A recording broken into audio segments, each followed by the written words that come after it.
It is 6:01. Good morning. I'm Jonathan Schaefer from the Superbook.com sports desk. The SEC announced that it directed Georgia and Tennessee to postpone scheduled games with Oklahoma because the Sooners are on their way to the SEC. Oklahoma and Texas scheduled to join the league in 2025. The SEC's reasoning is that the second game in each series was to take place after Oklahoma had joined the league. Tennessee was set to face Oklahoma in 2024. The NCAA has instructed college football programs to remove the names of any student athletes who entered the transfer portal since the new portal windows went into effect on August 31st. The schools were also told not to contact any student athletes who entered the portal during that time frame. NASCAR announced that the third annual Ally 400 NASCAR Cup Series race at National Superspeedway will be on June 25th of next summer. And the Cubs defeated the Mets 6-3, completing a three-game sweep. That means the Braves remain half a game back in the NL East. For all foundation repair and waterproofing needs, visit USSTN.com. Breaking news at once on your home for the Titans and the Vols. This is 104.5 The Zone.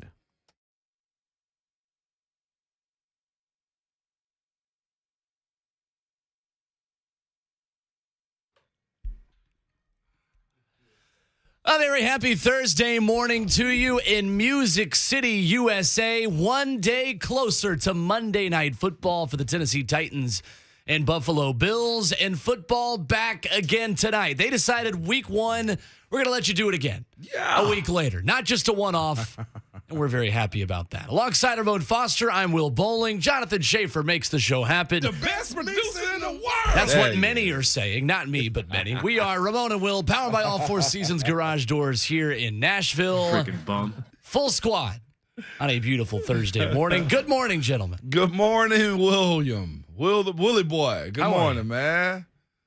How you living? Pretty good. Pretty good. Mansions and businesses are giving ends to your friends. Last night, for the first time in about a month, I did not get food delivered to my door. I actually made a meal. Get out of here. It wasn't microwave popcorn. Thank you. This morning crew I decided thing to is, try to be an adult. look at you. I'm trying. I'm not. Jury's still out if I'm going to succeed or not. The old you would have went where? To a restaurant, sat down, had a brewski or two? It would have been delivered to my door and then $2 tip. Drinking beers. Something like that. Were you a $2 tip kid in college? What do you mean? Like, no lie, for the longest. Okay, I don't care how much the dinner was. I didn't know any better, Will. Legitimately did not know you tip by percentages, okay? Yeah. Because people showed me, all right, leave a $2 tip. Will, I was the $2 tip king. Really? Only $2. I don't know if you blame that on college, my upbringing, as far as like, we didn't do a whole lot of restaurant eating. So like, Sure. giving 20% to somebody, like, what? There are a lot of lists of waiters around Knoxville, Tennessee, who just have you on a list somewhere. I'm paying You're it back. You're back in the back room. There's a picture of your face that says, "Do not serve this man." Menace to society. Oh, he's been paying back ever since. Oh, I'm yeah, paying this is back fair. every cent. But it bothers me. There's a picture of young Ramon. Yeah, no, bro. That's young Ramon's problems. I'm telling you. That's not current Ramon's problem. Between that and First Tennessee Bank in college, oh my gosh. You want to talk about survival? I can say this now because the debt's paid off, okay? Uh-huh. Listen to me. Survival of college, like there's so much, as you speak about you growing up right now, Will. Like, I used to remember, and of course, yeah, we were on full scholarship. We didn't get paid like that, okay? Right. I remember seeing available balance and what it actually was at the time. Yeah, that's right. When I was in college, listen to me. If I had $60 available, but it was like real currently at like 20, I got to go grab 40, Will, before I'm in the negative, man. That's the way it was. You go into that money wall over on over where the new student center is, a whole lot right there. But what sucked, though, was that overdraft. Oh, my gosh, man. But I had to make Different it through kind of draft pick. the rest of the weekend, and I was just like, all right, whatever happens after this happens, man. Talk about survival. So, yeah, $2 tips, Will. Oh, that's all you were getting, man. Yeah. Did you always tip by percentages?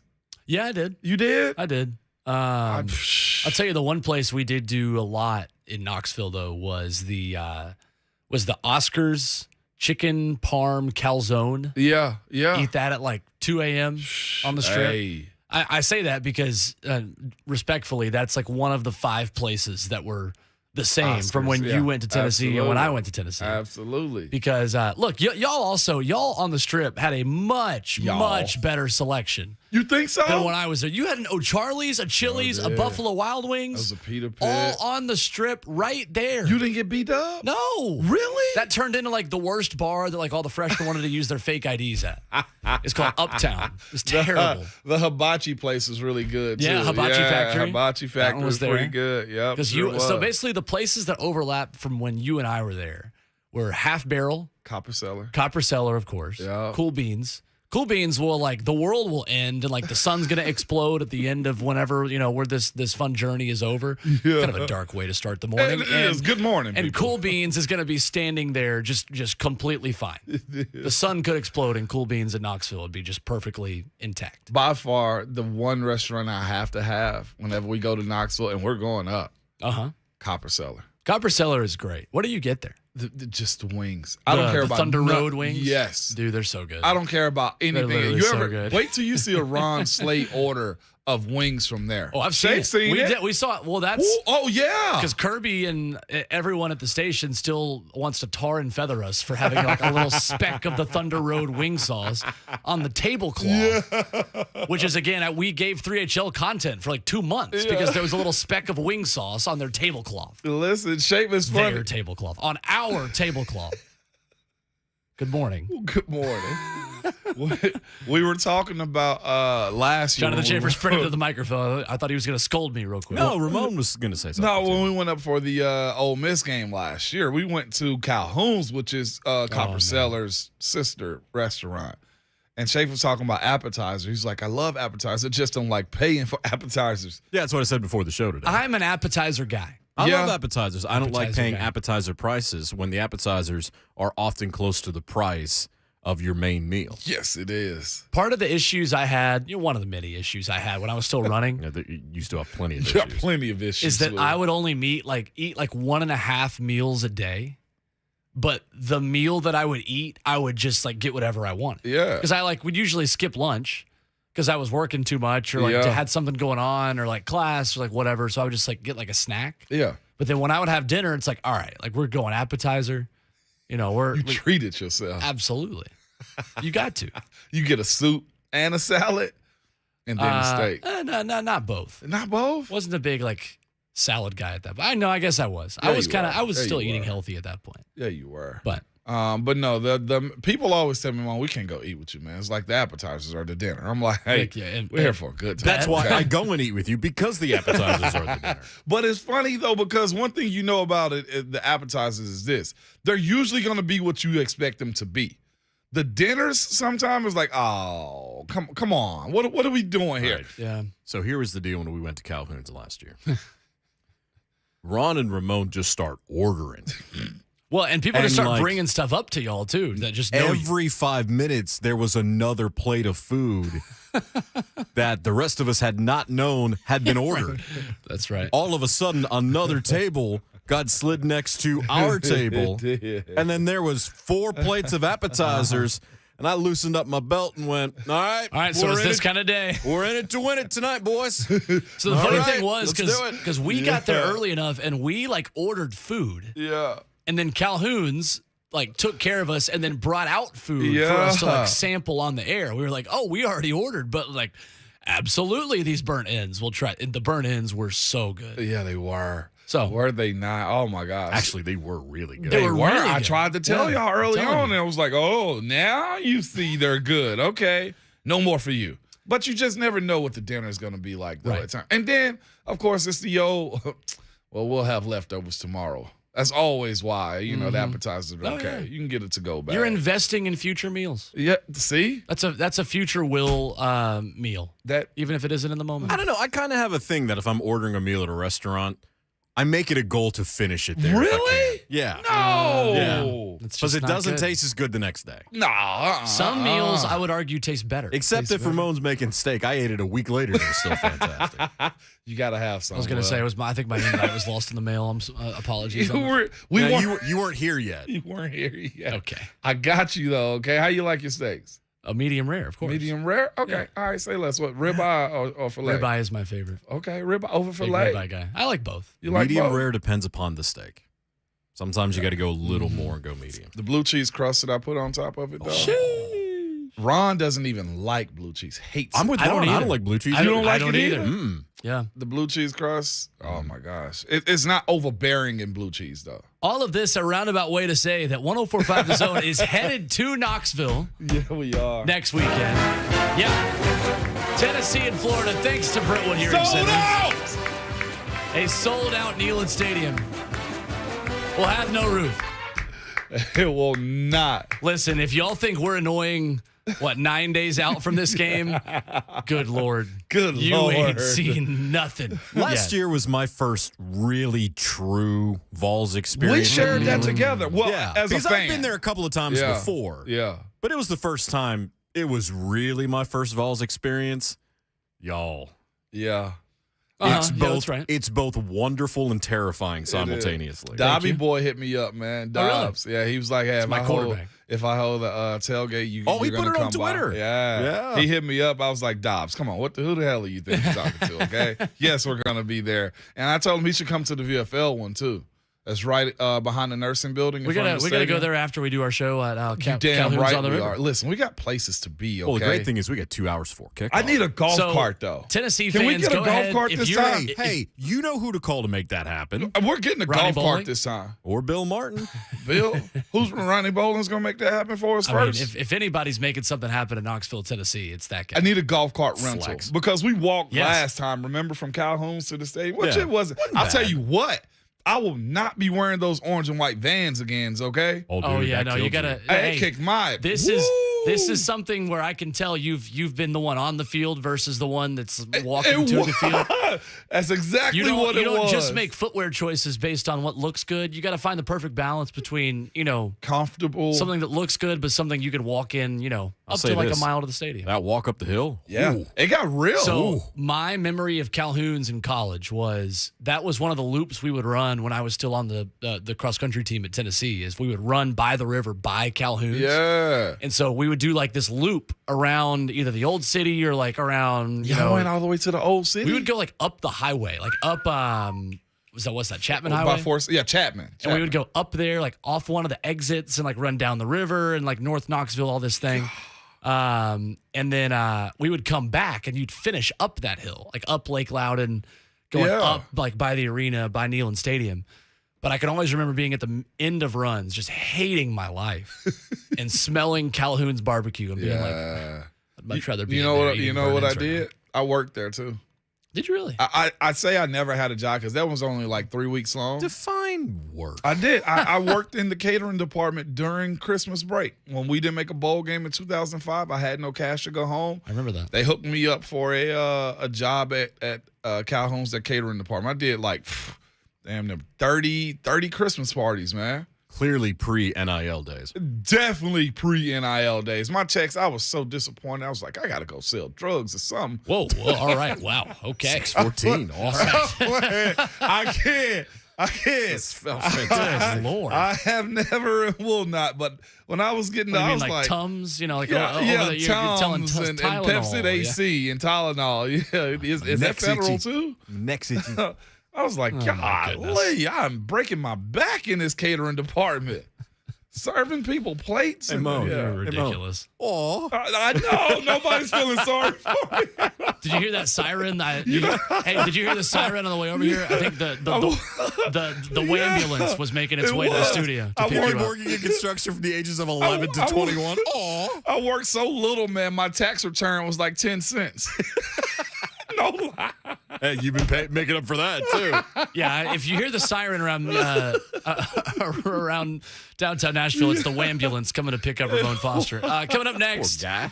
we take a look at the headlines from yesterday, including one Buffalo Bills starter who Sean McDermott says status up in the air, not at practice with the team yesterday, plus the SEC's statement to Tennessee and Georgia about Oklahoma, and Thursday Night Football tonight. Lots to discuss on the Thursday edition. We've got Buffalo Bills color commentator Eric Wood coming up at 7 o'clock. Jayson Swain at 8:20. Coach Dave McGinnis at 9:20. It's going to fly by. It's Ramona Will, powered by All Four Seasons on 104.5 The Zone.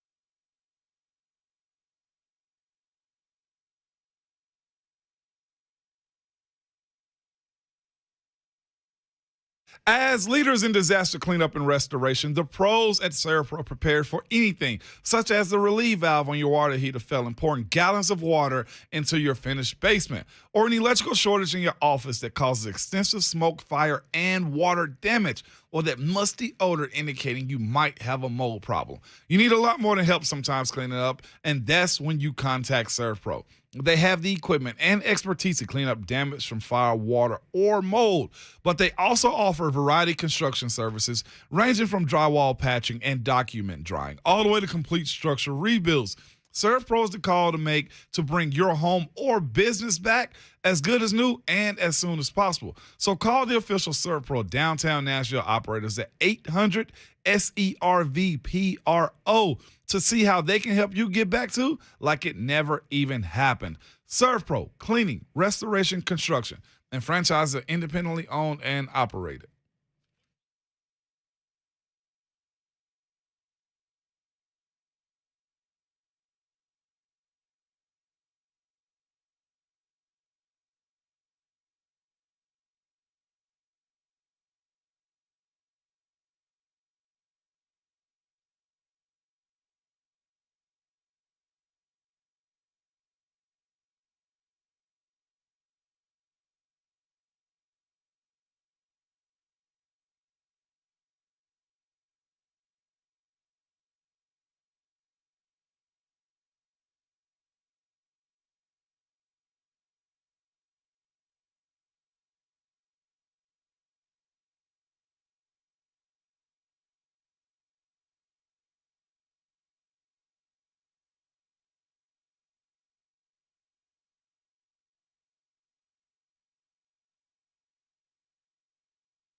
I got to go sell drugs or something.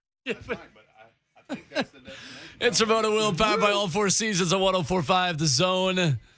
This is the fastest that Jonathan Schaefer has ever found a drop from this show, Ramon Foster. I got to go sell drugs or something. No wonder he wasn't talking on a break. Some of us got work around here. Oh, some of us are degenerates. What's that like? I can't relate. I got to go sell drugs or something. I didn't think you actually. We had What are you 3 talking different about? recordings of this show at any time. Of course I was going to go get it. Yeah, that's right. I can't believe that. I can't Yes, believe you it. can. Yes, I No, can. you can absolutely That's the believe it. heck You I can. can, man. I got to go sell drugs or something. Oh, So, goodness. I'm not that guy, people. I promise you. I love my freedoms. Stand up. A stand up, just good Christian man. Just, I gotta go. So, Oh, I'm telling you. 615-737-1045 this morning if you want to jump in. That winter broke me, man. You want to tell us the profession you also wanted to have that you never had? What is that the topic for right now? I guess so. What would you have done if you weren't in your current job? I can imagine some of the stuff people will say now. Mine's a little more innocent than yours. I'm not gonna lie to you. What was your potential job that you would have had? As I got music playing right now. I was going to from my say, I phone. mean, Is that acting kind like of that, you might as well go sell. No, you know my like music background that I had in like high school at one point. Like I wanted to be a singer when I was a kid. You did? Yeah. There's nothing wrong with that. Yeah. I can see you being you're an entertainer though. Like I feel like sure. at That's Christmas dinners, where like you didn't mind getting up doing your Christmas speech. So when I was like literally as young as like 5 years old, we would go to the Big Orange Caravan tailgate before every, which you've I guess now seen, the one that was on the boat I've seen for now. every road game, like the Yeah. official like Tennessee Alumni Association like tailgate. And at age 5, I would stand up on a table and they would give me a mic and I would sing Rocky Top Really? for like everybody that was like at the Alumni Association like tailgate thing. Yeah. So I get to UT and we have a team meeting and they teach us at that point. They're like, hey, when we win a meet, we sing Rocky Top at the end of the meet. It's like most Tennessee teams, like they have like a locker room celebration of like they sing Rocky Top. And so they're like, how many of y'all know all 3 verses of Rocky Top? And literally me and one other guy raised our hand. Straight up. And he was from Granger, Tennessee, Granger County High School, Rutledge, Tennessee, known for the Granger County Tomato Festival, which if you've Oh wow. been in East My Tennessee, you know hometown about has a tomato festival. Really? Yeah, Ripley, Tennessee. There you has go. a tomato festival. Ripley, stand up, go Chargers. Yeah, go. No, go Or not Tigers. Chargers. That's Yeah. Covington. Covington Chargers. That's probably Tackle Jones. that's a about to cardinal say sin. something That's negative. a big time is a demerit. cardinal sin. That's a big time demerit. Dude, do you know how rough that game is right there, dog?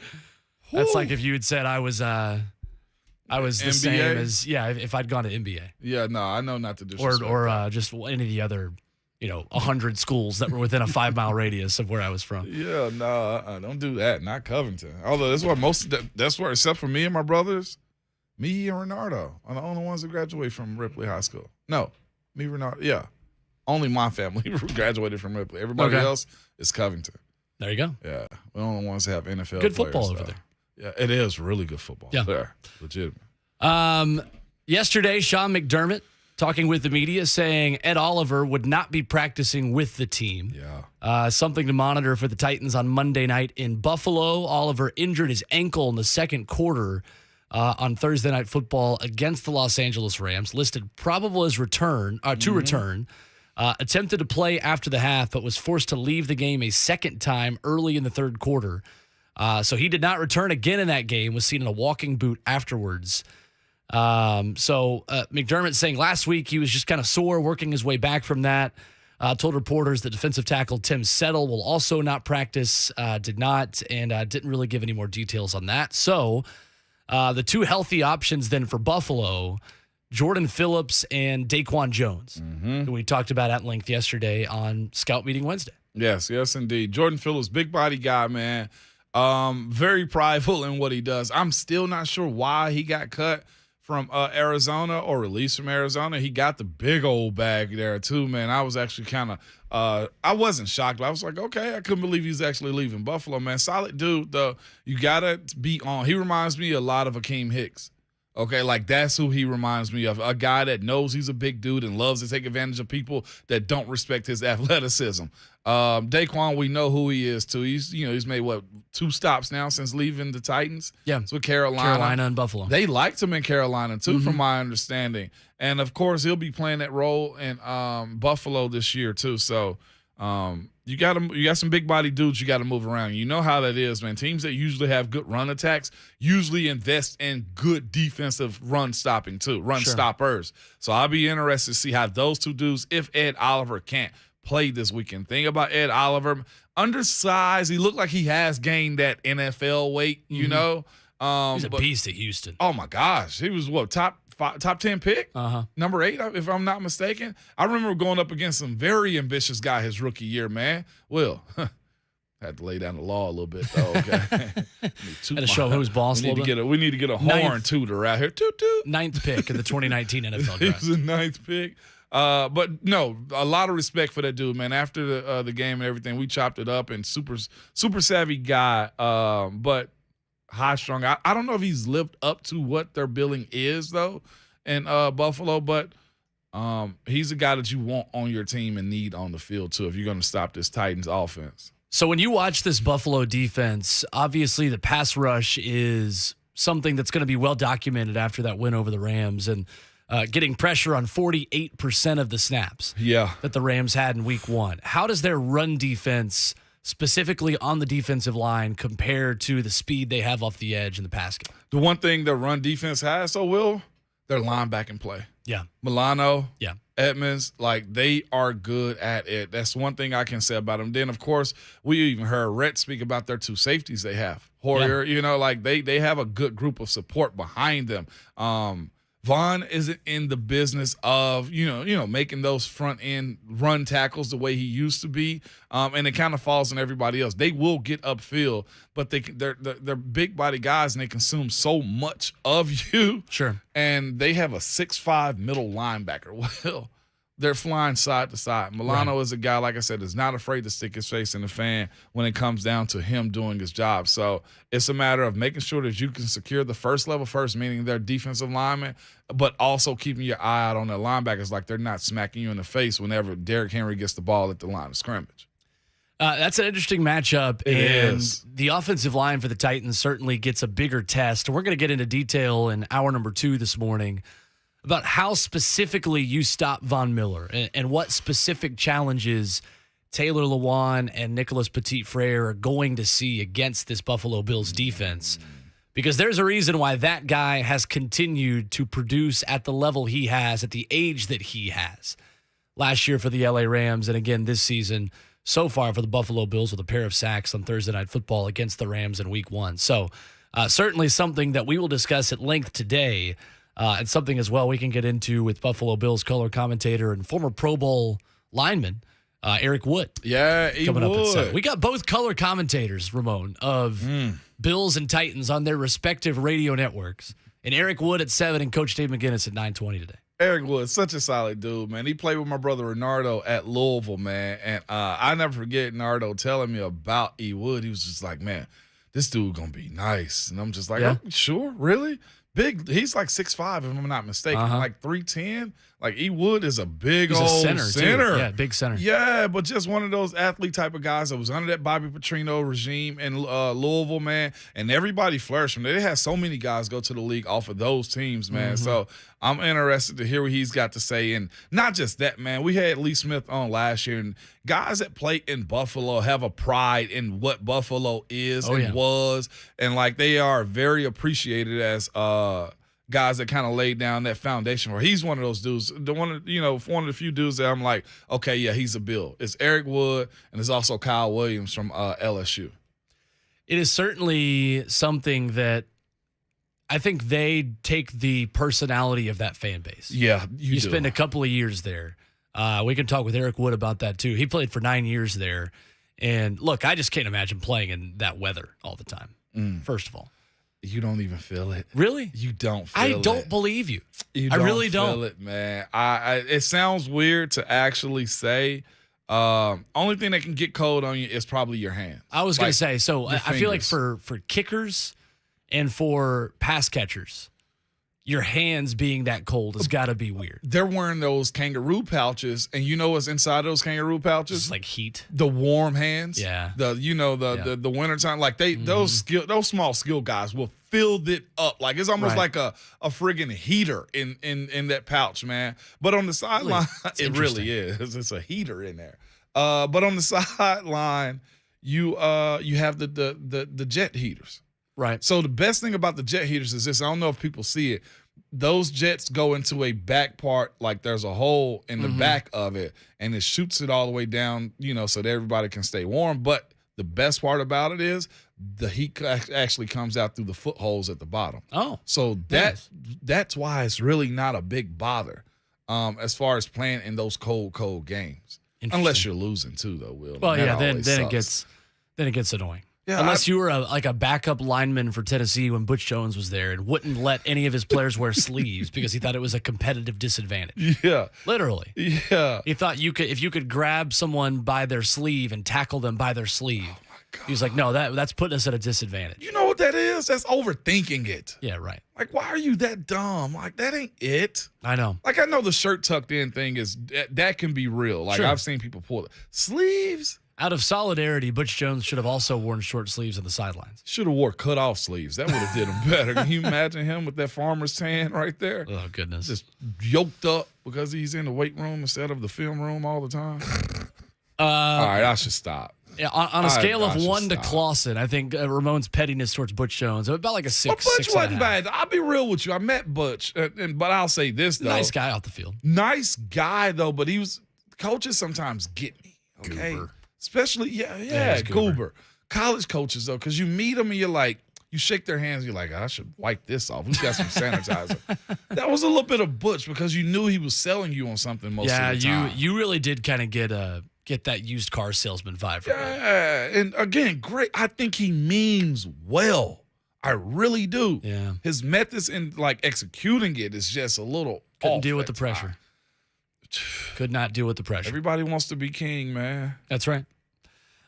Thursday Night Football is going to be interesting tonight, Ramon. We get another conference game. Chiefs and Chargers. Yeah. Big battle in the AFC West. Yeah, that's a divisional game. A divisional game, yeah. Yeah. I'm also just interested to see what the broadcast looks like. Why? First Amazon Prime broadcast tonight. There are primaries on this, too. What do you mean? Like, it's not going to be on cable television? No, this is exclusive on Amazon Prime now on Thursdays this season. Wow.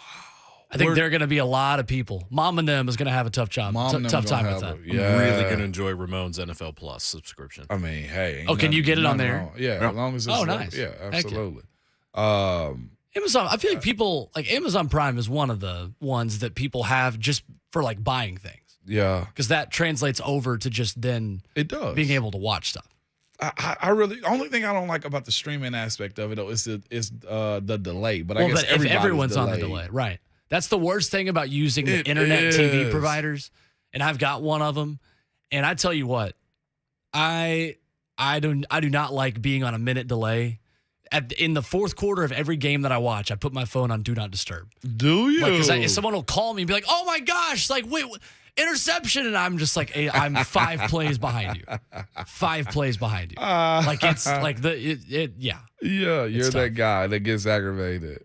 It's definitely tough, but that's a big time for. No, he's just a guy that gets aggravated. I mean, well, that's Will. That's Isn't that what we do? Boy.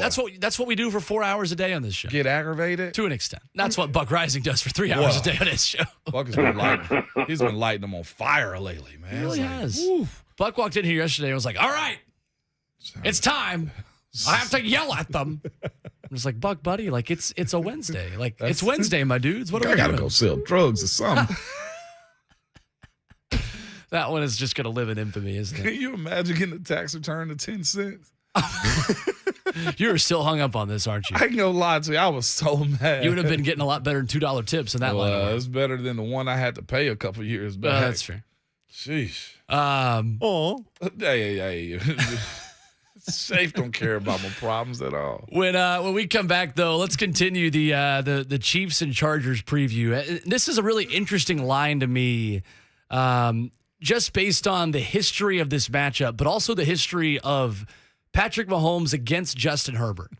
And we talk a lot about Justin Herbert and his quarterback rating and the way he's stepped up over his first couple of seasons in the NFL, but he's been good against Kansas City in his career. So a little bit of a better's guy to Thursday Night Football tonight. We'll do that coming up next. It's Ramona Will, powered by all 4 seasons on 104.5 The Zone.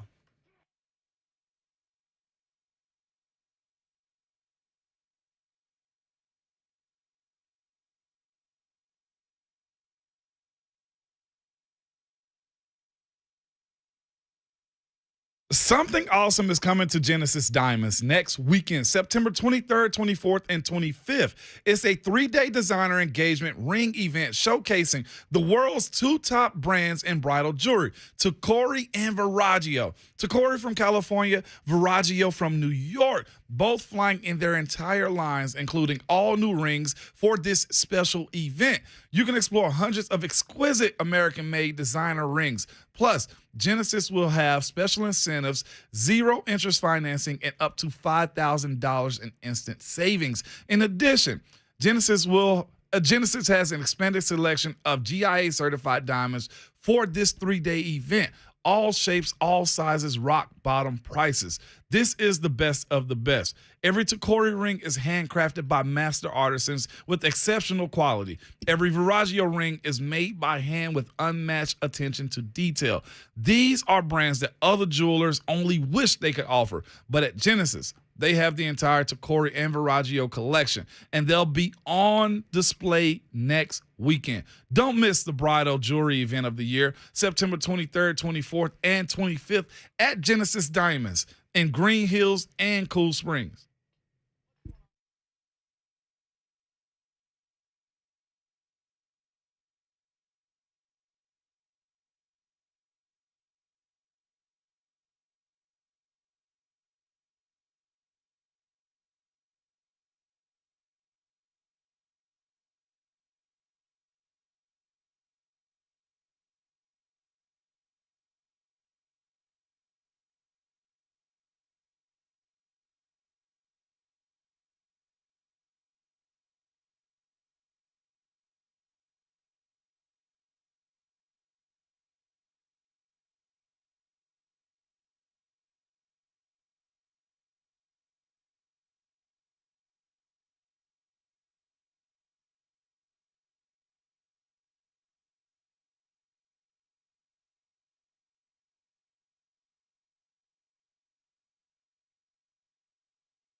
So there are 7 days in a week. Breaking news. And this time of year, there are 5 days with football and there are 2 days without football. So congratulations to all of you for making it through the 2 days of wilderness. We are back watching live American tackle football tonight. I've never looked at it like that, Will. This is how I live my life until February. So we'll start getting Tuesday night action too.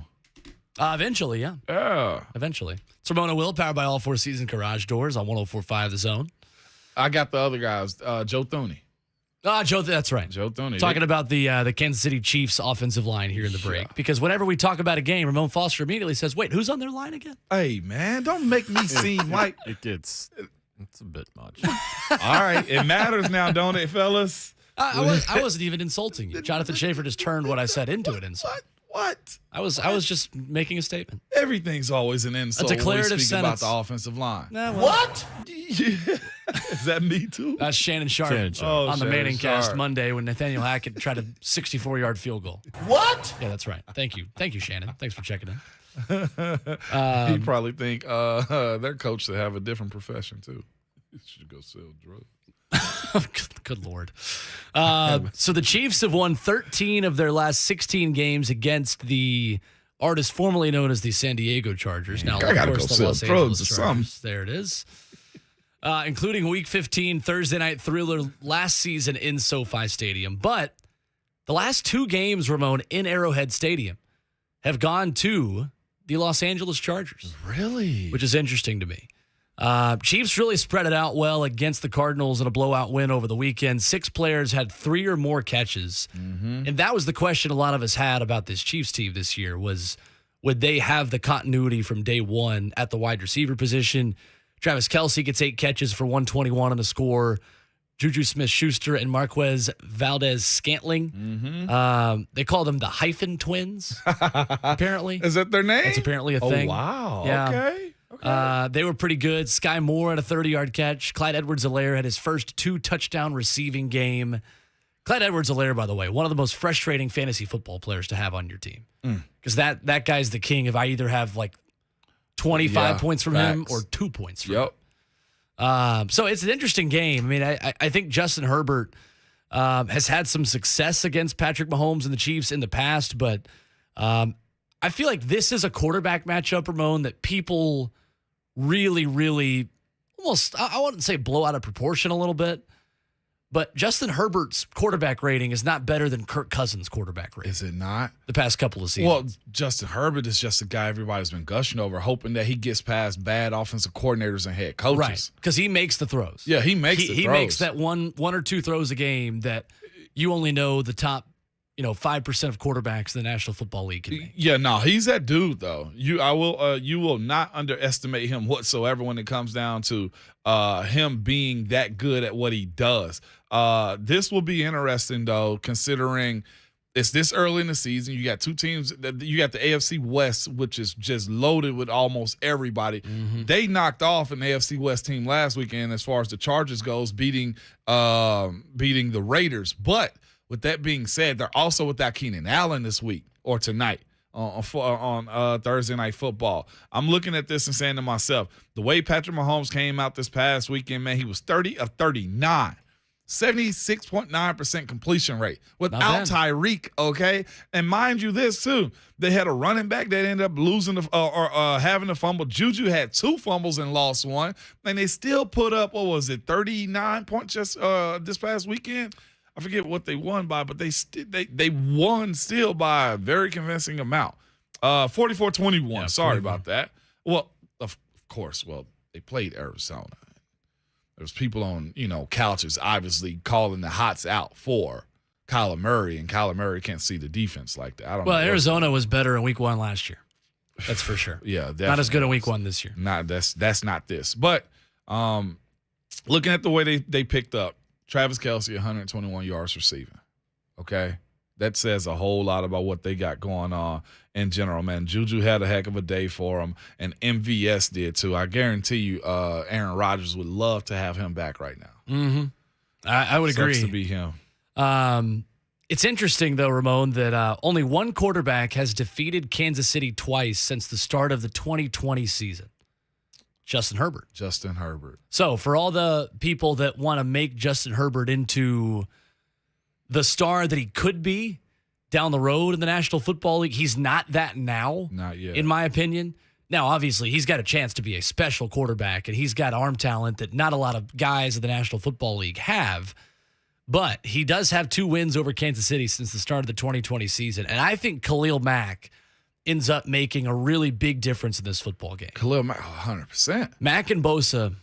I mean, think about what happened. That defense, when healthy, is as good as it gets, I think. Come on, think about this. When the Titans got after Kansas City last year, they had rushers that got after Patrick Mahomes. Right. Okay, you look at Los Angeles, they have the exact same. That's a monster with those 2 on the edge. I think they might have seen what the Titans did last year and saw the formula to consistently beat the Kansas City Chiefs. It happens.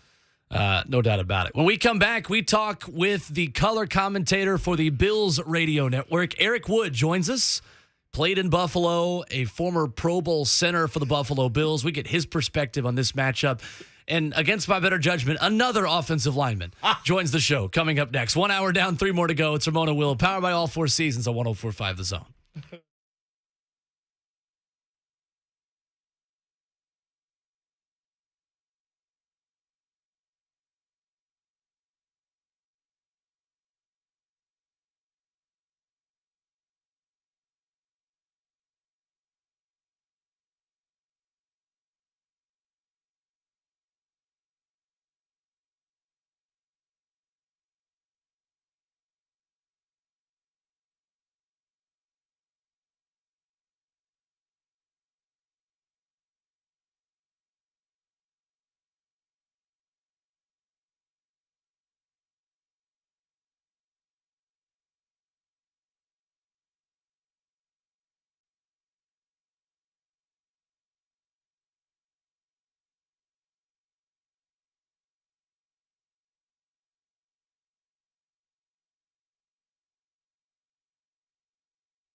7 o'clock, good morning. I'm Jonathan Schaefer from the Superbook.com sports desk. A roster move involving the Titans. The Pittsburgh Steelers have signed outside linebacker David Anneni off the Titans practice squad. The SEC announced that it directed Georgia and Tennessee to postpone scheduled games with Oklahoma because the Sooners are on their way to the SEC. Oklahoma and Texas scheduled to join the SEC in 2025. The SEC's reasoning is that the second game in each series was to take place after Oklahoma joins the league.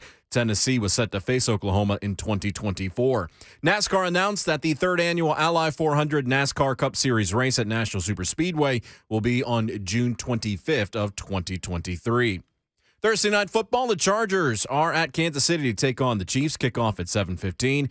Chiefs kicker Harrison Butker and the Chargers' Keenan Allen will miss tonight's game. You can hear it courtesy of Westwood One right here on The Zone. For foundation repair and waterproofing needs, visit USSTN.com. Breaking news at once on your Over the Titans and the Vols. This is 104.5 The Zone.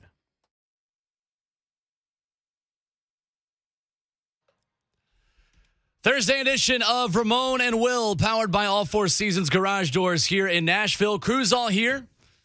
Jonathan Schaefer making the show happen. 11-year NFL veteran and Vol for life, Ramon Foster. My name is Will Bowling. Great to have you with us on a beautiful day in the Music City as we talk Tennessee Titans and Buffalo Bills. And we are pleased to be joined on the Mark Spain Real Estate Hotline by Eric Wood, the Bills radio color commentator, a former Buffalo Bill, a Pro Bowler in the National Football League. Good morning, Eric. How are you? Morning, Eric. I'm doing great. How you guys doing? We are good, man, and we're looking forward to a good game on Monday that certainly did not disappoint in primetime a season ago. How fun of a rivalry game has this kind of become between the Titans and Bills with the level of big-time matchups we've seen these two teams play over the past few seasons? Yeah, I think they played 4 out of the last 5 years, and that happens when, each team's finishing at the top of their division. And this has been a fun one. Last year on Monday Night Football down in Nashville was one of the best games of the entire season. Comes down to a QB sneak inside the 10-yard line with Josh Allen getting stuffed at that moment. And, the Bills go into the fourth quarter with a 7-point lead. Tennessee comes back. I was down there calling the game, obviously, for the Bills radio network. We're disappointed, but what a heck of a game that was. And this is turning into a pretty fun rivalry. And, man, I just have a lot of respect for what Mike Vrabel has built in Tennessee over the years and the brand of football that they play. Ramon knows as an offensive lineman, it's got to be a lot of fun when you're run blocking as much as they are each and every week. And in this day and age of defenses gearing up to face the Kansas Cities of the world, man, if Tennessee can come in with Derrick Henry and really run you over if you're not careful. Eric Wood, man, preach the gospel to the people this morning, man. Let them know what we like. And the reason we like run blocking is because the only thing after a game that, the fans or the media can really get on you about is sacks and penalties. Yep. And when you're not passing the ball, you take a lot of that risk off the table. No doubt about it. See, that's why we're good at this job as offensive linemen, man. We know where to go with these things, right, E. Wood? No doubt about it. Absolutely. With that being said, though, man, you guys have a guy on the other side of the ball that is really good, too, as you talk about the passing game, and that is Von Miller, man. What has he meant to that locker room, that team, and just watching his performance last weekend? He's meant a ton, and so he means it in a number of ways. So he has 2 sacks in the first game, obviously comes up in a big way against the Rams, but over the past 3 previous years, the Bills drafted 3 defensive ends in the first 2 rounds. And so in the prior pick before that was Ed Oliver, the defensive tackle. He was the number 9 pick in the draft. So when you bring a mentor in like a Von Miller, who is 33 years old, who is a Super Bowl champion, who is a future Hall of Famer, the effect that he's having on those guys and teaching them certain things and giving them confidence has been great for the overall group, to where you see an effort where the Bills go out and sack Matt Stafford 7 times last week. I think on the season last year he was only sacked 31 times. So when you look at that, Von's making a tremendous impact in that room. And a lot of people got on the Bills about signing Von at age 32 to a 6-year contract and this and that. Well, I think Brandon Beane knew a little bit of what he was doing, because Ramon, did you see those 2 ghost rushes he gave at 33 years old? How he's still able to dip the edge, and Von's a guy that's taken care of his body over the years as well. Yes, he plays a physical brand of ball, but he's kind of like LaShawn McCoy. He's not necessarily taking that big hit, which gives him a lot of longevity. Yeah, I've never seen a ghost rush before. Absolutely never seen that. And I guarantee there's some young guys that we're going to see more of that moving forward. No doubt about it. It's a copycat league with offensive coordinators copying each other's plays. It's also a copycat league when you're talking about pass rushes or any other type of technique that you could see work. And so, yes, when you have the strength to be able to go down the middle of somebody as a pass rusher like Vaughn does, when you set that up and then just dip the edge and run around those guys, that's tough to stop. I'm not sure if you saw, but Marcus Spears had it, and I think Dan Orlovsky had it as their number 5 on their top 5 matchups for this weekend is Von Miller versus Taylor Lewan. Yeah, and that's a great matchup, and Taylor's a buddy of mine, and I have a lot of respect for his game. That will be a great matchup, and the good thing, or what the Bills have going for them now, is that they draft Greg Rousseau on the other side, playing the other end. They drafted him last year in the first round. He seems to be coming along in a big way. A.J. Epinesa, he was effective rushing the passer last year. Jordan Phillips and Shaq Lawson, 2 guys that have made a return to the Bills. They've had some history on social media with Taylor Lewan, so that'll be fun to track throughout the week and throughout the game. But and another guy who played extremely well in the Bills' defensive line last week, who Titans fans are familiar with, is Daequan Jones. Daequan Jones was excellent in the Bills' ability to be able to stop the run last week and hold the Rams to under 4 yards a carry.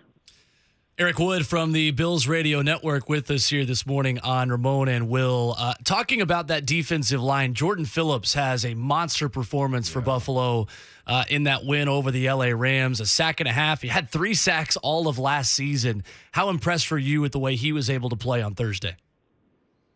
I was very impressed, but he leaves the Bills after the 2019 season and the Cardinals gave him a big contract. That season in 2019, in this same defense, he had 9 sacks. Right. And so I think Jordan Phillips does well when you give him some freedom on the defensive line, when there's not a complex scheme, there's not a lot of blitzing. He can go straight ahead forward. He can use his side and speed and athleticism to his true ability and penetrate each play, as opposed to trying to read certain plays. Maybe he's moving laterally because of a pressure. When you let Jordan Phillips just blow and go, he can really affect the passer. Yeah, for sure. You guys have the guy now, one of the guys, man, and that's Josh Allen. How exciting is it to actually hit on a quarterback like him, and just watching him perform, not just through the air, but he ran over an all-pro future Hall of Famer linebacker last weekend with the Los Angeles Rams, man. What is it like watching that guy do work? Well, I'll say this. When the Bills are up 20 points or they're up 14 in the fourth quarter, you'd never love seeing your franchise quarterback go out and try and run people over and run the ball in the end zone and not get down and slide. But that's who Josh is. He's an ultra competitor. And what he's been able to do over his career now in his 5th year, the way he's progressed, never in the history in the NFL has a quarterback gone from last in the league in quarterback completion percentage 2 years in a row to start his career and then be top 5 in year 3. Now, there was a different offensive coordinator. There was different weapons. There was a lot built around him. But what Josh has done in the offseason, working with Jordan Palmer, having Ken Dorsey there throughout his entire career to work with him as his quarterback's coach, that has made a tremendous impact on his career trajectory and the stability in the organization. You know, he gets drafted behind a Sam Darnold. He gets drafted behind a Baker Mayfield, who have had to deal with multiple offensive coordinators, multiple head coaches, so many different moving parts around him. You give a guy stability, and they have a chance to succeed in this league. And then when you add the physical tools of a Josh Allen, who is fast, he's 6'5", he's 240-something pounds, and he's got one of the strongest arms in the league, maybe the strongest. You know, you put all those tools together, and the Bills have found something special. Former Bills center Eric Wood with us here this morning on The Zone. Have you ever played in a game or called a game where a team goes 9 of 10 on third down like Buffalo did on Thursday in Los Angeles? No, and if they didn't have 4 turnovers, it could have been a 50-point performance in the house of the defending Super Bowl champions because you know as well as anybody, when you go 9 for 10 on third down, you're efficient in the red zone, the points can come in bunches. You know, those drives were just not stopping. And, you know, when you look at those turnovers, that gives Sean McDermott, you know, Sean McDermott is constantly wanting something to coach on, to harp on. Well, that gave him his ammunition for the week. You know, you can't fumble the ball. The one ball bounces off of Isaiah McKenzie's chest and is intercepted, and then one was a great play by a defensive back on a ball over the middle that Josh threw a little bit late. So, you know, he's harping on those guys this week that they've got to take care of the football. And, you know, a lot will be made. You know, Tennessee's going to be fighting like crazy. No one wants to start 0-2. Well, Sean McDermott's going to be preaching to these guys, hey, this is a Tennessee team that's had your number the last 2 years. They were where you wanted to be last year with the number 1 overall seed. And so I think the Bills are going to come into this game pretty fired up as well.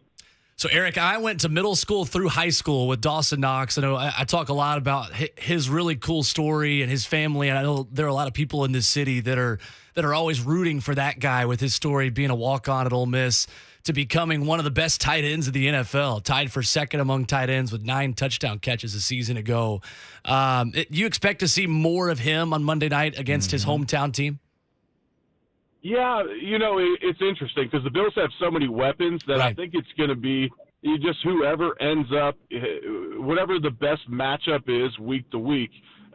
You know, you never would have thought that Josh Allen thought his best matchup on the outside was attacking Jalen Ramsey, but when a dude tells you that you're trash, you know, and you can go post a perfect quarterback rating and throw a couple touchdowns on him, you know, you're going to take that matchup. And maybe Dawson just wasn't covered by Ramsey in that game enough for Josh to target him. But, yeah, the Bills have tremendous confidence in Dawson Knox. They just made him a top 5 paid tight end in this league. And what Dawson's been able to do developing as well has been tremendous. And, you know, he is a fan favorite up at Buffalo. He does a lot in the community. People love him up there. And Josh Allen loves him as well. And so, yeah, I think as the season goes on, you're going to see Dawson catch more and more balls, especially as more attention goes to Diggs, to Gabe Davis, to Isaiah McKenzie, to Jamison Crowder. When people start forgetting about Dawson Knox, I believe that's when you're going to see him come alive and you see that stat production that you saw from a year ago. We've talked about everybody but those two, man. We did our scout meeting Wednesday breaking down the Buffalo Bills, and Stephon Diggs and Gabriel Davis, man, could turn into the best 1-2 punch as far as the production in the league, man. How good is it to watch Gabriel Davis from the playoff game to actually the first game of the season this year, and watching Stephon Diggs go up against a top 2 cornerback, and he's not number 2 in Jalen Ramsey, and dog him like that this past weekend. How exciting that's got to be for Josh Allen and you guys on offense. It's extremely exciting. They have so many weapons on the outside, but those two are an awesome 1-2 punch. Gabe Davis gives you your size and physicality on the outside. Stephon Diggs gives you your pure route running, your quickness, your speed. Gabe Davis has got the speed to go over the top as well. Everyone saw in the playoff game and around Buffalo, we got to see it for a while. But last year he was kind of running in that number 3 receiver role, but not necessarily the slot, playing behind Emmanuel Sanders a lot. So as the season went on, he got more and more exposure and then exploded in the playoffs. And all offseason long we heard about how Gabe Davis was putting on a show and how good he was, but you really want to see it happen again. You know, this is a what have you done for me lately type of league. And so for Gabe Davis to come out and show that off in the opener was impressive. Eric Wood has been our guest here on Ramona Will, Buffalo Bills color commentator on the radio side, former Pro Bowl center. Eric, always good to add another offensive lineman on the show, man. We appreciate the time. Yeah, absolutely. Yeah, me and Ramon could have just talked about the battle of the trenches the whole time, but you got to talk about the quarterbacks and the receivers and all that. But no, it was fun, guys. Hopefully we can do it again. Hopefully we're talking a playoff matchup down the road. Absolutely. Appreciate the time. Thank you, man. There is Eric Wood on the Mark Spain Real Estate Hotline.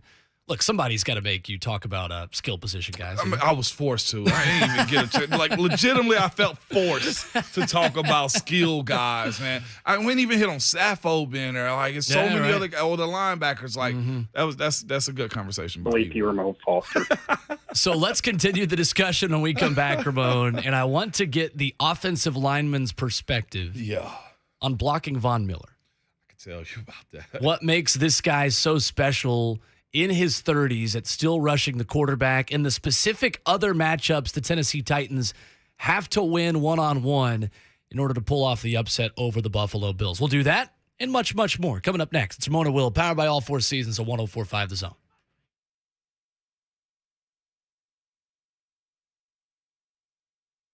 Mortgage interest rates are a little iffy right now, but I'm here to tell you, my guys at the Home Loan Expert, Ryan Kelly, needs to get you locked in today, okay? At the Home Loan Expert, their rates are over a quarter point lower than the national average, okay? So if you've been sitting on the fence to get a refi, if you haven't gotten your pre-approved home loan locked in, now is the time. You can still save hundreds, if not thousands of dollars a month with a simple refi.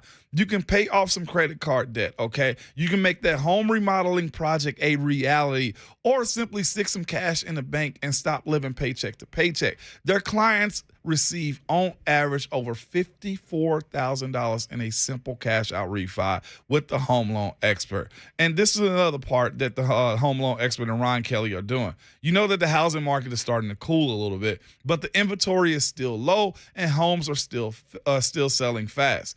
They need to get you locked in and pre-approved today. The Home Loan Expert has lower rates. They have loan programs for almost everyone and a 10-day closing guarantee. They can answer all your questions and make sure you are ready to close the deal. The 10-day closing guarantee only available at thehomeloanexpert.com.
It's Ramona Will, powered by All Four Seasons on 104.5 The Zone.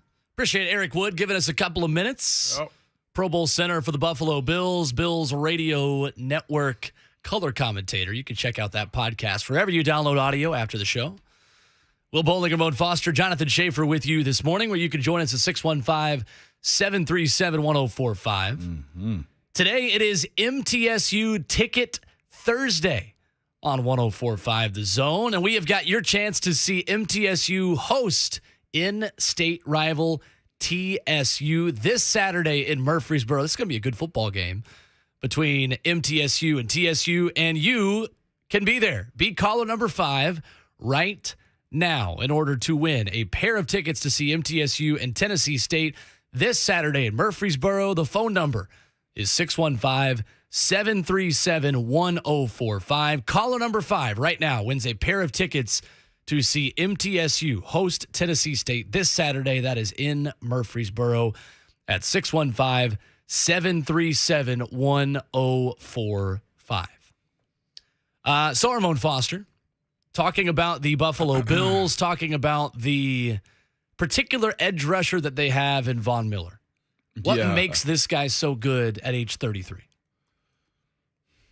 He's just special. What doesn't make him good? Maybe I should ask you what he's not good at than versus what he is good at.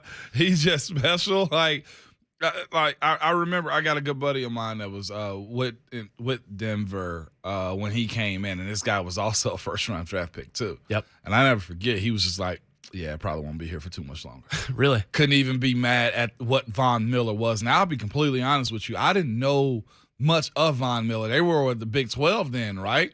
Because he wasn't on my radar like that. Just all I remember was us doing a scout meeting about Von, and the coach was just going off about this guy's bend. So here we go. What makes Von Miller Von Miller is his bend, his speed, the flexibility that he has, the surprising power that he brings to it, and not just that, like the IQ of what he has as a player too. Like some dudes play it because they're naturally just good. You know, let's go. I think Jadeveon Clowney was always just good. You know what I'm saying? Like Mario Williams was always just good. But when you throw in the IQ aspect, speaking of Q, shout out to Q, man. The coffee is really Oh, yeah. By the way, we got the best coffee in Nashville sitting right in front of us from 8th and Roast. And a homemade Pop-Tart sitting here, too. I don't even know the flavor yet. Got little orange sprinkles on it. You're going to try that one first, aren't you? Okay. Just shout out to 8th and Roast does not miss, man. Best coffee in Nashville. Okay. But his IQ that he has as a player to know when to rush, how to rush, when to grab the quarterback. If you ever notice Von Miller, he's not sacking the quarterback just to sack the quarterback. He is trying to pop that football out and take him to the ground. It doesn't matter if he takes him to the ground. Watch him. Like the sack fumble aspect of it, if you knock the ball out of the quarterback's hand, that is a sack fumble. Period. He specializes in that, Will. He is the Super Bowl 50 MVP. That doesn't just happen to just guys. This is Von Miller we're speaking of. I'd almost tell you, well, you got to attack him. Well, guess what he'll do, Will, if you shoot too fast at him? He'll move out of the way. Yeah. I'll say you just grab onto him, but guess what? You can only grab him so many times before the referees realize you're grabbing Von Miller, and you got to let him go. I've seen older guys play against Von. I've seen younger guys play against Von, too. Every single time you play against a guy like Von Miller, guess what? You got to have help. Right. Tight ends, it's got to be a huge part of it. Like, and this is the thing with Von Miller, too. He picks and chooses his sides. And not just in an advantageous type of way, Will. Sure. He picks and chooses because, well, he'll go where he wants to when the opportunity presents itself. Right. MPF this weekend. He's going to rush over MPF. He's going to rush over Taylor also. It's a matter of where can you scheme up your offense to make sure that you're at least chipping him or slowing him down. When Eric Wood a second ago brought up that ghost rush. Yeah. Well, maybe I'm wrong as far as by saying, look, I haven't seen that before. What does that mean, ghost rush? He's rushing and the offensive lineman is kicking backwards. Von is running up the field. He looks like he's attempting to touch them, and then he dips underneath them for a sack. So it's faking outside and come back inside. He's mirroring the offensive lineman. So it's like a stutter step kind of thing. It's a stutter step without even touching them. Oh, okay. You look at that sack. He's up the field, shake real quick, and dip underneath him for a sack. he deemed it as a ghost rush. And I'm feel thinking like- to myself, most times defensive rushers try to get contact because Sure. like do the shock and awe or make you try to punch me because I hit you, then we got something. No, not with Vaughn. Vaughn said, watch me just mirror you. So I feel like that's almost a rush that's like, you got to have some confidence and some ability to try that. Yeah. Like there's like a level of disrespect in just like running around an offensive lineman versus trying to engage and just overpower them. And you know what's crazy about it? The offensive lineman probably thought Vaughn was taking a play off. But he's so elusive. Yeah.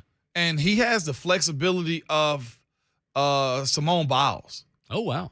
Like, watch him. Like, I've seen Sure. Vaughn get pushed, dip all the way down at like a 1 degree angle, get back up and make a sack.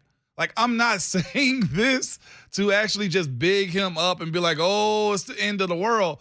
But you'd be a daggone fool, Will, to not prepare and understand what this matchup is. You have guys on ESPN saying this is a top 5 matchup with Von Miller and Taylor Lewan this weekend. Like of the whole football weekend. All Not 32 just of this game. teams. Yeah, right. Yeah, it's not just That's important context because that's like, I mean, we're talking about one of the biggest one-on-one matchups that's going to happen this weekend in a game. Yeah. In a game. It's Right. this one because it can be that crucial, man. We're watching, and then when you do that type of stuff, of course, you got Aaron Brewer at left guard, too. You got to make sure he's fine. Sure. If Lewan is solely focused on what Taylor got going, and you got Aaron Brewer going up against Phillips, and you see what I'm saying? Like, it can And create possibly Ed matchups. Oliver, if That's he's what, healthy. and possibly Ed Oliver. Right.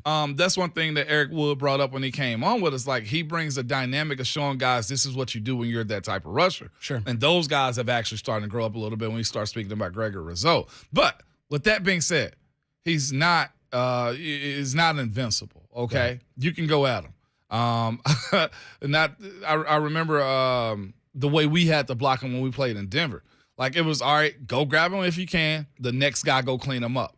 Rob Ayers, my homeboy, he was like, man, I don't know what you did to Von Miller, but he will not stop talking about what you did to him. All I did, I had to go line him up. Yeah. I had to go line him up. You can't rush on us like this, man.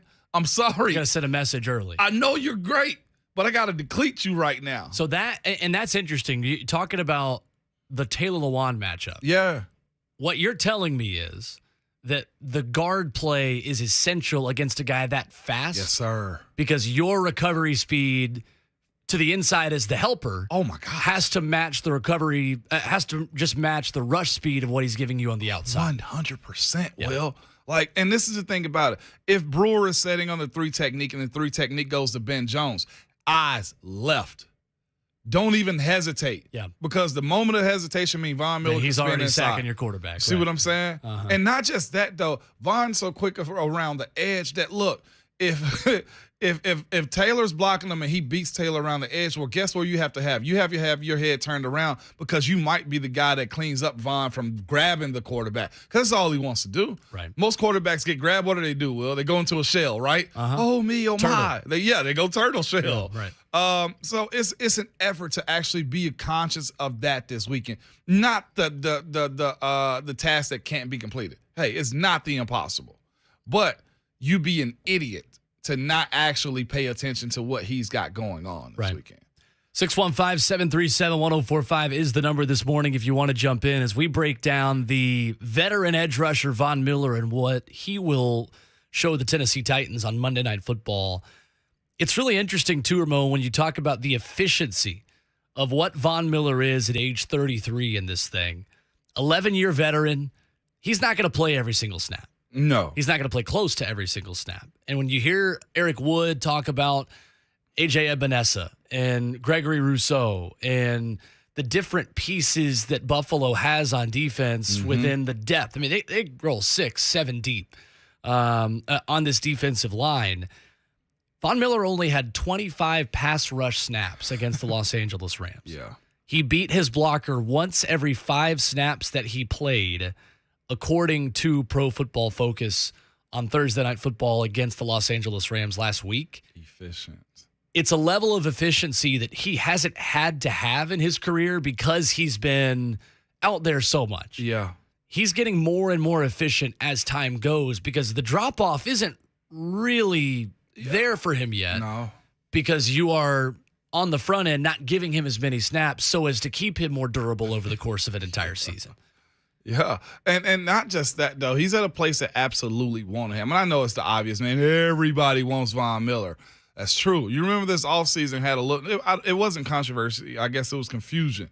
Von left L.A. Rams wanting to go to the Dallas Cowboys. Wasn't going to talk to anybody but the Dallas Cowboys. And it was documented. I actually watched that whole little breakdown that he had as far as telling him. I think it may have been his uncle or his agent or somebody was like, man, let's see what the Cowboys going to do, and only the Cowboys. And then Buffalo came ringing. And to your point, Will, 32, 33 years old, they offered him a bag that was just so heavy that not even my tax return in 2005 from Calhoun's could have matched it. No, but seriously, they offered him a bag that he couldn't refuse.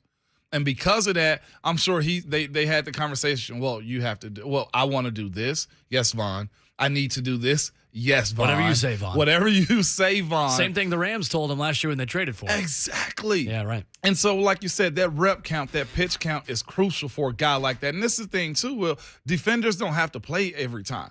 You know how much angst is on a guy? I hear the bitterness, by the way, in your voice of an offensive player saying, well, these guys don't have to play every snap. You ready, Mo? Yeah, go ahead. You ready? Man. Go ahead. Aw. But it's true. I had a little Kawhi Leonard laugh It's right there. true. They don't have to go. They can. Well, they're supposed to be matches. Okay, strike them and they go. That's exactly what it's supposed to be like.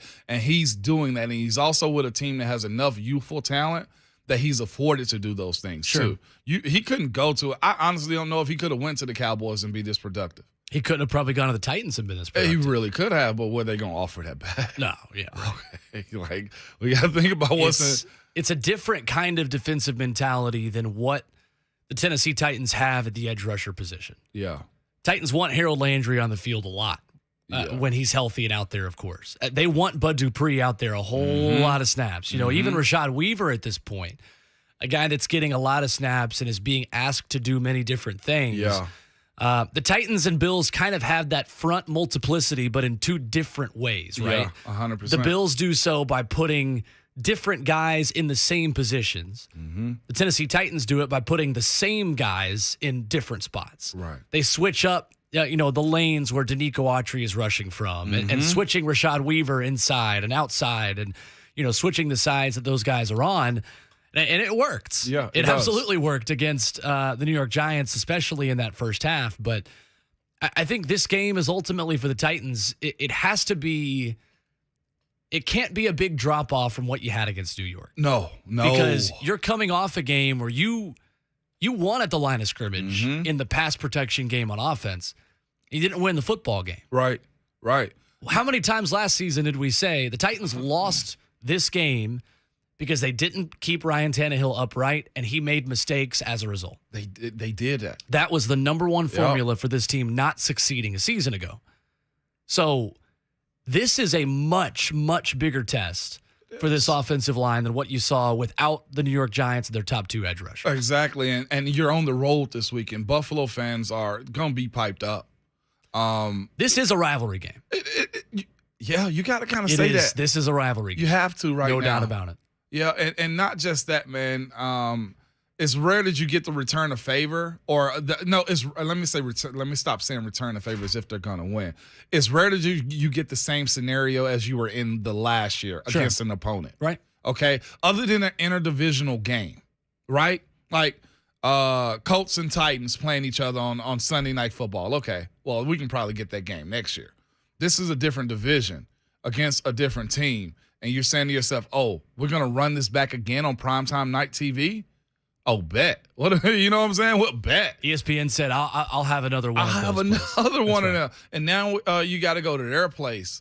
And that fan base that invaded Nashville last year, they had to go back sad and mad and with a lot of broken tables. They get to do that in their own hometown. Yeah, but none of them were sober, so they forgot about it. They barely remember it. How many doctor bills were from that weekend? They're built different, man. They're good. They're at work the next day. Sturdy people, not ankles but cankles. That was the funniest one, though. By the way, Tuesday morning, just driving around downtown, and just the sad Bills fans were just still moping around Broadway. That's what you need this week. That's right. 615-737-1045. We go to Coach B on the Coach B. phone lines. Good morning, Coach B. Morning, Coach. Good morning, good morning, good morning. Hey, man, before I get started, hey, man, you ain't watched Good Boys yet, have you? I did watch Good Boys. Okay, so what did you think?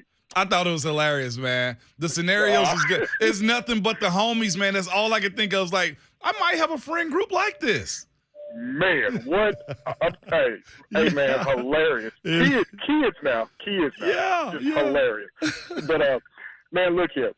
I think Vaughn going to do what he do. Yeah. I think Taylor, I don't believe he's going to have too many issues blocking Vaughn. What I worry about LaJuan is these stupid and untimely penalties that he gets. When he goes against somebody that's, premier, it's like he gets nervous and when all that stupidness starts to come back, So I'm looking at this dude like, I'm not looking at how many sacks that he's going to allow or hits or anything. I'm looking at how many dumb penalties he's going to have. Yeah. Because if I have to bet the over/under, I'm gonna say he's going to have at least 4. Oh, Thank yeah. you, Coach B. That's just his history. It is what it is. So Yeah. I mean, if I'm lying, correct me. So from what I see, I'm looking for the dumb penalties because he has the worst. I mean, the absolute worst dumb penalties at the wrong time. That's fair. And Thank I'll you, tell Coach you B. this, though. Appreciate the call. Vaughn calls that. It's a war of attrition. It is. Vaughn, and I hate doing this because this is what happens throughout the week, though, Will, is you paint them up, right? And I hate it when our coaches did this. If I can be honest with you, this is the greatest defense we've seen. This is the best player. This dude was drafted. He was the number 1 player out of high school. This happens during the week, Will, Sure, to get you just riled up and just mad and just angry to just go just fight somebody. Oh. But yeah, I've got you ready to fight somebody now. Just talking about a dominant edge rusher. yeah, but this is what the week is, and I think that's again, I continually say that's why football is so freaking passionate when it comes down to like the game, the weekend, because they got to hear us do this. Talk about players on the other side or deficiencies of your own players, and you like, I can't wait to either see prove you wrong or prove you right. That's right. 615-737-1045 is the number if you want to jump in.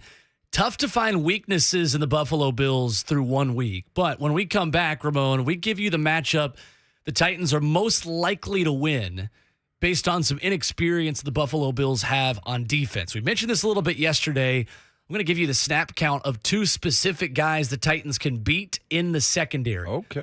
Coming up on Monday Night Football in Buffalo. It's Ramona Will, powered by all 4 seasons on 104.5 The Zone.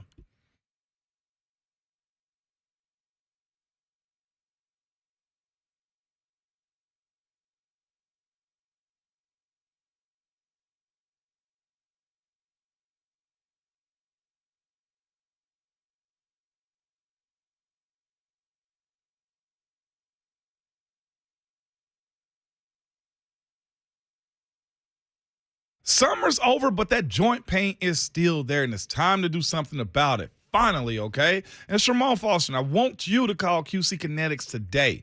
You put it off long enough, and it's time to get real lasting relief from chronic pain in your knees and back and shoulders and hips. QC Kinetics can get you moving again with cutting-edge regenerative treatments with no drugs, no downtime, and no surgery. Regenerative medicine uses highly concentrated healing properties from your own body to restore and repair damaged joint tissue. And QC Kinetics is the nation's leader in this exciting breakthrough natural approach to eliminating joint pain. Lots of people here have done this already, and they're living life to the fullest, pain-free. Don't assume the old ways of dealing with joint pain are the only ways to do it. Call QC Kinetics today. Stop putting it off. Call now for a free consultation at 615-249-4024. 615-249-4024. Again, that's 615-249-4024.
It's Ramona Will, powered by All Four Seasons on 104.5 The Zone. Will Bowling and Ramon Foster with you. Jonathan Schaefer making the show happen.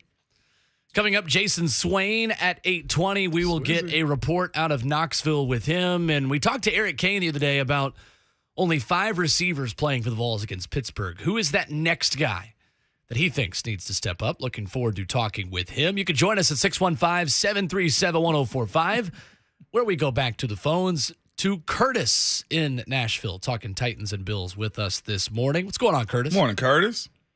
Hey, morning, guys. How y'all doing? Good morning. Good. Awesome. So I know with all the kind of criticism that we've had this week of the play calling last week, I guess, Ramon, kind of want to get your insight too, but what are the coaches talking about, and is, GM or anybody like that having kind of specific conversations with either Vrabel or Downey, right, to see, because everybody knows why we lost the game last week, right? So I'm just curious, because if the player makes a mistake, they talk to the player.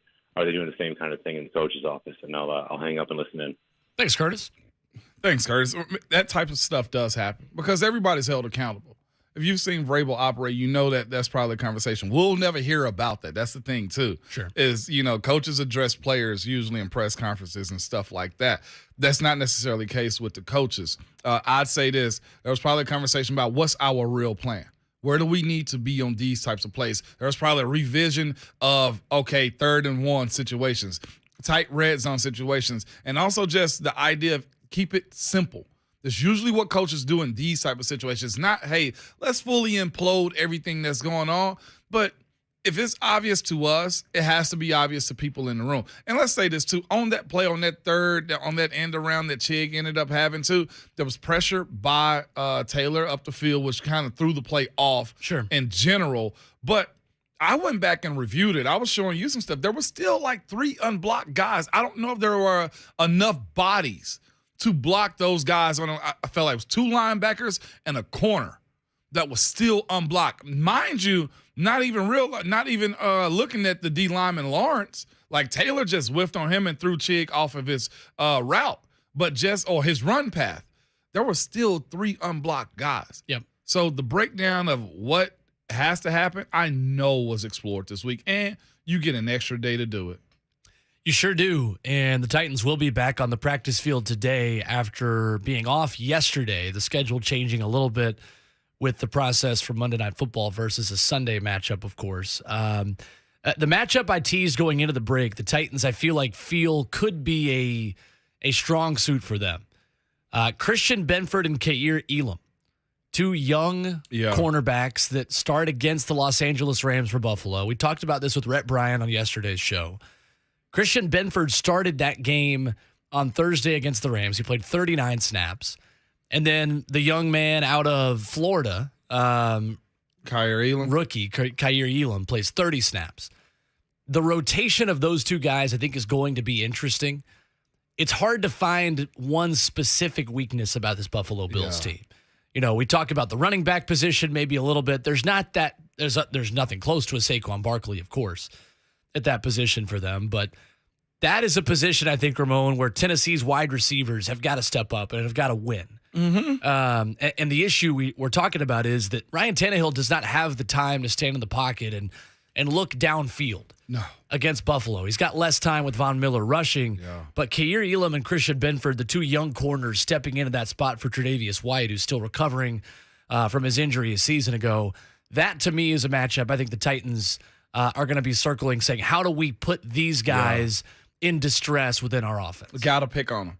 Have to. And this is the other thing, too, this week, man. I'd almost expect for a quick type of passing game from the Titans. Why give them the advantage of holding the ball? Either control the ball on the ground the way they did last year or go to quick plays. My mindset is almost, we may actually see a big week again from Kyle Phillips. Could be. Just simply because why not go to him? Or, Robert Woods. You know what I'm saying? Why hold on to the ball when they got those guys? Before we go to break, let's go to the phone lines. Ali is hanging out with us. Paul and Ali, our guy. What's going on, Ali? Good morning. Morning. What's up, fellas? How are you? I might get some heat for this, but a certain podcaster is not getting enough heat how horribly he played. For example, your starting left tackle, who should be a leader on this team, getting the false start on the final drive of the game. Like, 5 yards closer, Randy Bullock possibly hits that kick. Yeah. Derrick Henry, when that play that he got rocked by that Giants linebacker, he missed his block there. Third and 1 with Chick. Yeah, I get it. There was a couple other guys coming. He missed his block there. 77. Got to do better, buddy.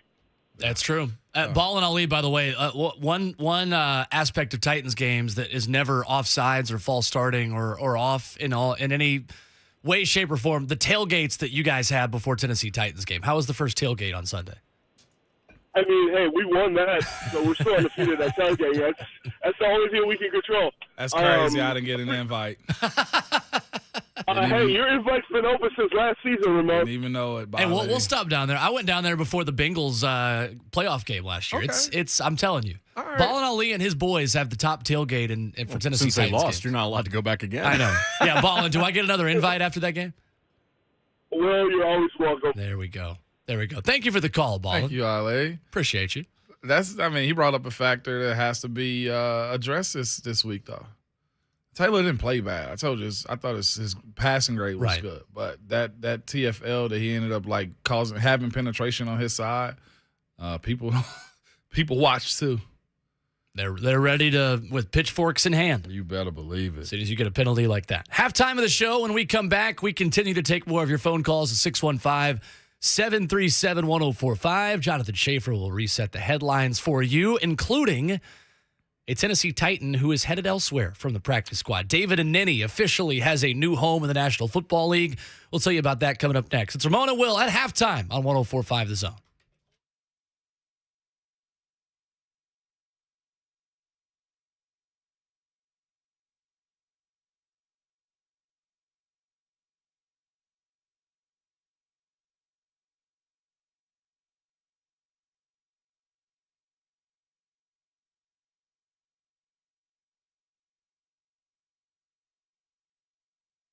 When it comes to the cost of things, there aren't a lot of guarantees these days, especially when you have to wonder what interest rates will be in the future. You almost need a crystal ball, but my friends at Two Rivers Ford are making things easy because they are offering guarantees, like great prices and a locked-in interest rate when you custom order a 2023 model year Ford.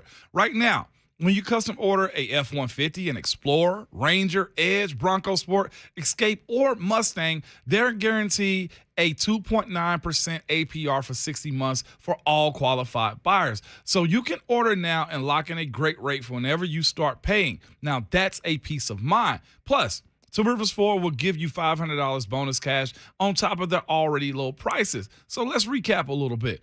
At Two Rivers Ford, you can custom order a new non-specialty Ford below MSRP, get $500 bonus cash, and lock in your interest. What will they offer you next? A free oil change or something? Well, actually, yes. Because Two Rivers Ford always gives a complimentary Works Package oil change whenever you purchase a vehicle. The best prices and guaranteed rate, all at a locally owned dealership with non-commissioned salespeople. It's like the good old days are still at Two Rivers Ford. So custom order your next Ford from Two Rivers Ford today.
8:01, good morning. I'm Jonathan Schaefer from the Superbook.com sports desk. The Pittsburgh Steelers have signed one of the Titans' top performers from training camp.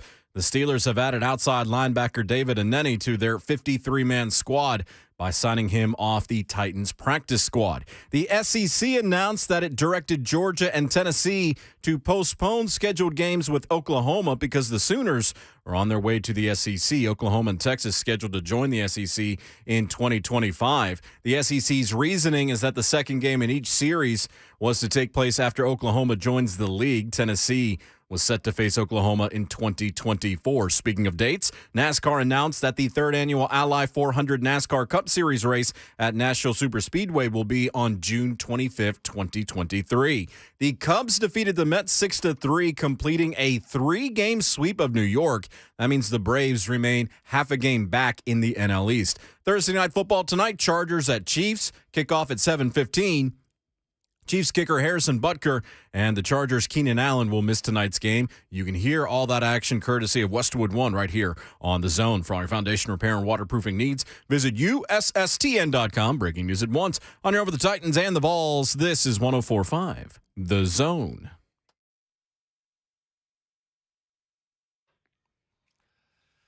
Halftime of the Thursday edition, Ramon and Will, powered by All Four Seasons Garage Doors here in Nashville. And this is a show that plays its best ball in the second half. Jonathan Schaefer, the best producer in the world, makes the show happen.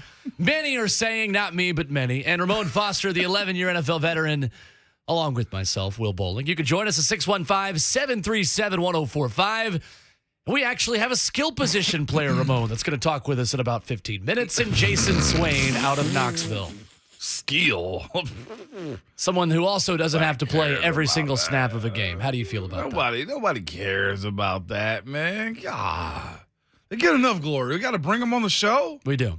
This show is pro offensive and defensive linemen, okay? Hey, is it? Defensive linemen, if they could speak better, okay? Oh, wow. Let me play. Excuse me? And I'll tell you what, Ramon Foster. Man. We are pro. Offensive linemen are smart guys. We're smart guys on the O-line. We are pro edge rushers, and specifically one Titans edge rusher who is still not paid up on his bet from a certain football game over Yeah. the weekend. Rashad Weaver. Rashad Weaver. Let's send out an APB for Rashad It's Weaver, not okay? great. Send out the bat signal. We got to send out. We had a Twitter bet, and he's like, no, we're just going to do steak dinners. I'm like, all right, well, guess what I'm ordering then? Will, we can play that game, okay? We're doing the whole Wagyu in the future. Ain't got no problem. Ain't no problem. We established we are big appetizer guys in the opening segment today. Yeah. Bring me all the you're Ron Swanson at JJ's Diner in Parks and Rec. Bring me all the eggs and bacon you have. No, son. What I thought you heard me say was bring me lots of eggs and bacon. Bring me all the eggs and bacon you have. I'm telling you, man, hear me out now. Like, Rashad, I know you got some stuff going on. You got a football game to worry about. Hey, good player. You He got first 2 sacks in a Titans jersey. 2 sacks. 2 of them. After week for the Both of them. preseason, Will's like, our guy, he gonna do it, right? Mm-hmm. And he actually did it. He done did it, okay? With that being said, he don't want to tag it on his profile. Guess what, Will? Let me get the calamari. Let me get the shrimp cocktail. Let me get the lobster biscuit. Hey, what's your best bottle of red? Oh my god! Oh, let me just go ahead and get 2 of those. Let me get that Molly Duker, please. The red. It's an Australian red, okay? Let me get. You lost me on that one. It's a beautiful bottle of Really? wine. Oh my gosh! You I big got a red bottle wine? at the You big house. wine guy? If I do drink it, I'm more of a red guy. I am too. And I need more body in mine. I don't like it super dry, flat, man. Like I let that. I let love that, a dry red wine. Do you? fan. This Molly Duker. Oh my! It's like my personality, pretty dry. God. Don't agree with Facts. me. Okay. Okay. It's like I'm waiting for Jonathan Schaefer. Is he just like I will say certain things and he just runs to the microphone. Oh, some screaming eagle. Like I'm there this week. I don't run, I stride. Well, you don't understand. 5'2" slow.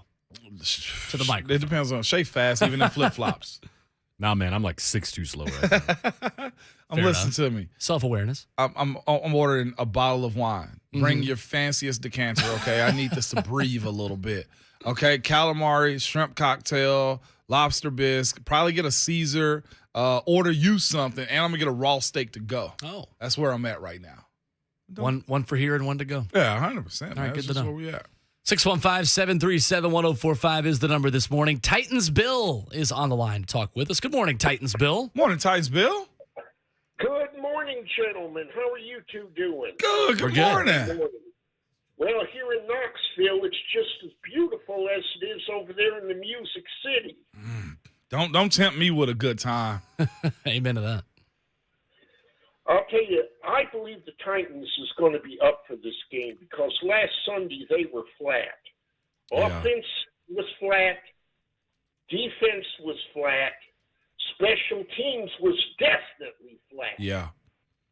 So I believe the Titans is going to go over there. They're going to have their minds to it. My philosophy is this. If you put your mind to it, you can do it. Mm-hmm. And they'll be going into that game with their minds on one thing, beating Buffalo, and they're going to do it, gentlemen. And there's another saying here, if there's a will, there's a way. Yes, sir. I'm right here. The Titans have the will, and they will definitely find the way to win this game Monday night. They do it every single time, Thank you, Titans Bill. Bill. Appreciate the call. They do it every single time. That's like, of Y'all course. just decide not to laugh at my terrible joke? No, your jokes were conscious terrible. At least decision? you called them terrible, and we Okay, recognize perfect. it. Okay, That sounds good. I mean, but you're a cool dude. Just leave it at that. With that being said, though, I am of the belief, like consistently, legitimately have witnessed this year in and year out. This team wins the games they're counted out of. William, That's right. Willie boy, you're not Willie. Oh, there it is. Yeah, Okay. Willie boy. I mean, one of my favorite Titans trivia questions 5 years from now is going to be who was the starting running back when the Titans beat the Rams in their first ever trip to SoFi Stadium? And in 5 to 10 years, people are going to be like, who was it? Was it Foreman? No, Hilliard? And we're going to say Adrian Peterson was the running back when the Titans won their first ever game at SoFi Stadium. That's who it was? Yeah, it was. And That was then right after Derek got hurt on Halloween last year. Show in the heck was, So, man. You go to that, and Mike Vrabel started his career with the Tennessee Titans in Nissan Stadium with one of his signature wins to this day. When Marcus Mariota was out and Blaine Gabbert's your quarterback, you've got a Kevin Byard, Dane Cruikshank, special teams, fake punt touchdown, and you beat a good Houston Texans team. Not these Texans, those Texans in Nissan Stadium in his second ever game as the head coach. And you got the feeling then that Mike Vrabel loves this kind of game and loves this kind of figure it out performance. Now, we could have the argument that do the Titans embrace the underdog mentality a little bit too much? That's a separate conversation. But do the Titans or does the fan base? Those are two different things. Well, they were going in on how Byard's comment the other day, stoked the fire a little bit. And people were really upset about this, and Kevin Byard saying that he would prefer to be chasing, not the one being chased, and he would prefer to be the underdog.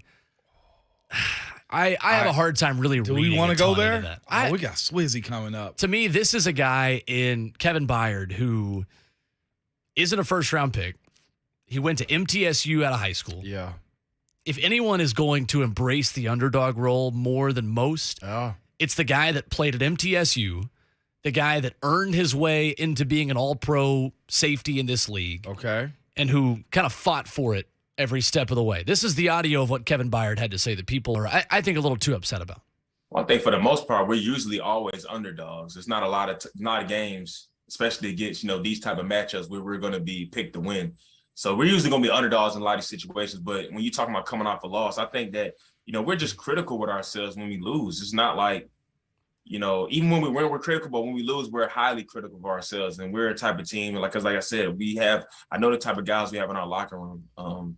Guys want to get stuff corrected. We're going to fix things that are correctable. And one thing about it is like the effort and the finish and all the stuff that Brady preaches, that's never going to change. So the effort is always going to be there, but the little small stuff, the X's and those things, we correct those things and we go back out there and line up. And we're always going to go out there with confidence. We're not going to feel like because we lost one game, it's the end of the world or we can't beat these other teams. Like that is always going to be our mentality. So there's Kevin Byard this week talking about the underdog mentality. I think where fans are correct in wanting that to change a little bit is let's have that effort of correcting things before it goes wrong. Yeah. Let's see the corrections made before the loss. That way you start at that level of, the extra effort that we put in. Well, why don't we start with that level of effort? Not really that simple, but that's what the fans want to hear. Let's not be chasing. Right. Okay, maybe this is our Friday discussion then. Sure. We got to table this one. I'm really looking forward to really diving into this one. But because hearing him say it, I'd rather be, chasing instead of being the chase. Right. I feel indifferent about that. And I respect the hell out of Kevin Byard. Sure. And I can understand why. Almost lived the same lifestyle of just like, well, he went to a small school, undrafted. Like, I get the mentality. I really, really do. Well, he was drafted, third round? He was third round. Yeah. But as a team, though, Will, I'd much rather be the chased. I do. Yeah. I don't have an issue with it. I think if anybody knows the culture of Titans football and just Middle Tennessee in general and what this city and community wants out of its team. I mean, when you think about the running backs that I've grown up watching in this city, you think about Steve McNair playing hurt through so many games, Facts. wearing number 9 for this team. That's the kind of mentality that endears itself to this fan base.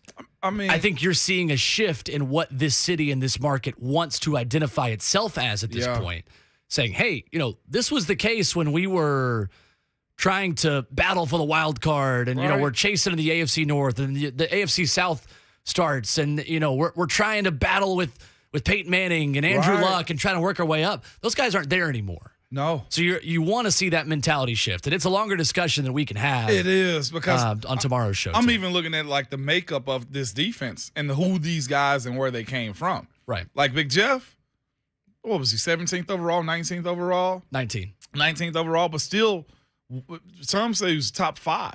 And I'm sure even that skid. The ACL injury. I'm just saying before the ACL. Yeah, right. Well, he was a top 5 talent, top 10 at 100%. least. That skid right there, I'm sure probably rubs him the wrong way. David Long Jr., West Virginia, right? Same situation, not a big-time school. 5th or 6th. You look at Roger McCreary, another underdog type of dude in the sense of, well, look where they're coming from. Caleb Farley's a part Weaver of this. is a Titan. Tier Tart is a guy. It's like Rashad Weaver. Even he said it on our show. Well, no. I got those 9 sacks in 7 games. That's right. Like, this is a deeper conversation. The mentality, the Titan, the X's and O's scheme of the way the Titans play lends itself to being the grimy, dirty kind of team. Gritty. But you can do that while being the chased team, the front runner team. You don't have to be that and the underdog at the same time. So what does the fan base want? The chased team or the chasing I think the team? fan base now wants the respect of being a blue blood. That's being chased. I think not a blue blood yet. Right. Yeah. The fan base wants that, 100%. You want to be a blue blood, you have to win big a lot. And it's unfair, but you got to do it on the national stages when you're given the opportunity. Mm-hmm. And you've got to proportionately actually win more than the big markets do when they are on national stage. You knocked off Buffalo, you knocked off Rams, but you dropped the one you couldn't at home on playoffs. Cincinnati. That's the one we were left with. That's the narrative of this team nationally. Fair or unfair, it just is what it is at this point. Coming up, we shift the conversation, though, back to the Tennessee Football Volunteers and talk with our guy, Jayson Swain. Swain event in Knoxville for Sports Radio WNML. Our guy from Josh and Swain. Get his thoughts on Tennessee's wide receivers and the biggest positives that come out of the Vols win at Pittsburgh. Coming up next on Amona Will, powered by All Four Seasons Garage Doors, 104.5 The Zone.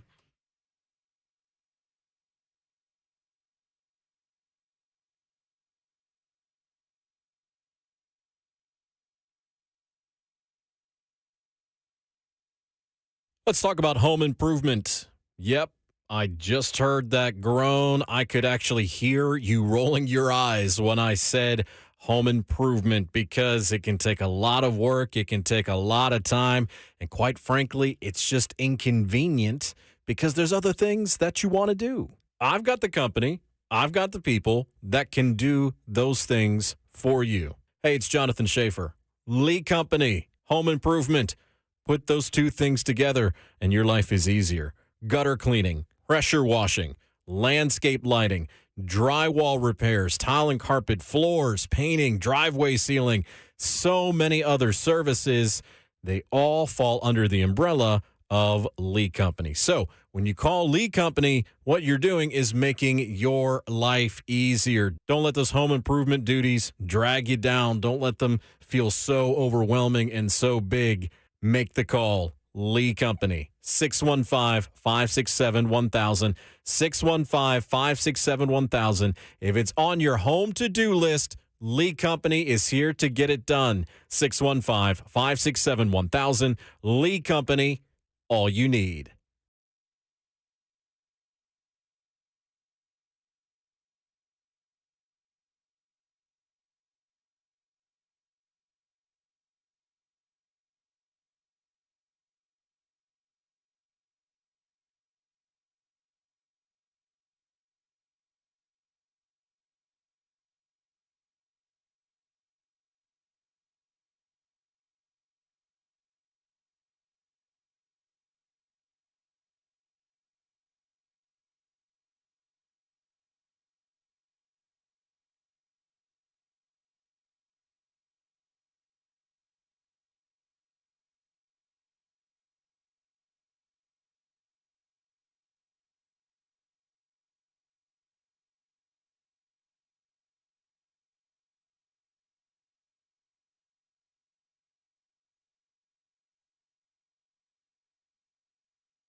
Ramon and Will, powered by All Four Seasons Garage Doors here in Nashville. It is time to talk a little Vols as we listen to a little Third Down for What on this Thursday. Will Bowling, Ramon Foster with you. Jonathan Schaefer, he's the best producer in the world because he's playing Third Down for What as we talk with Jayson Swain, Sports Radio WNML, as we go to the Mark Spain Real Estate Hotline. Good morning, Swain. How are you?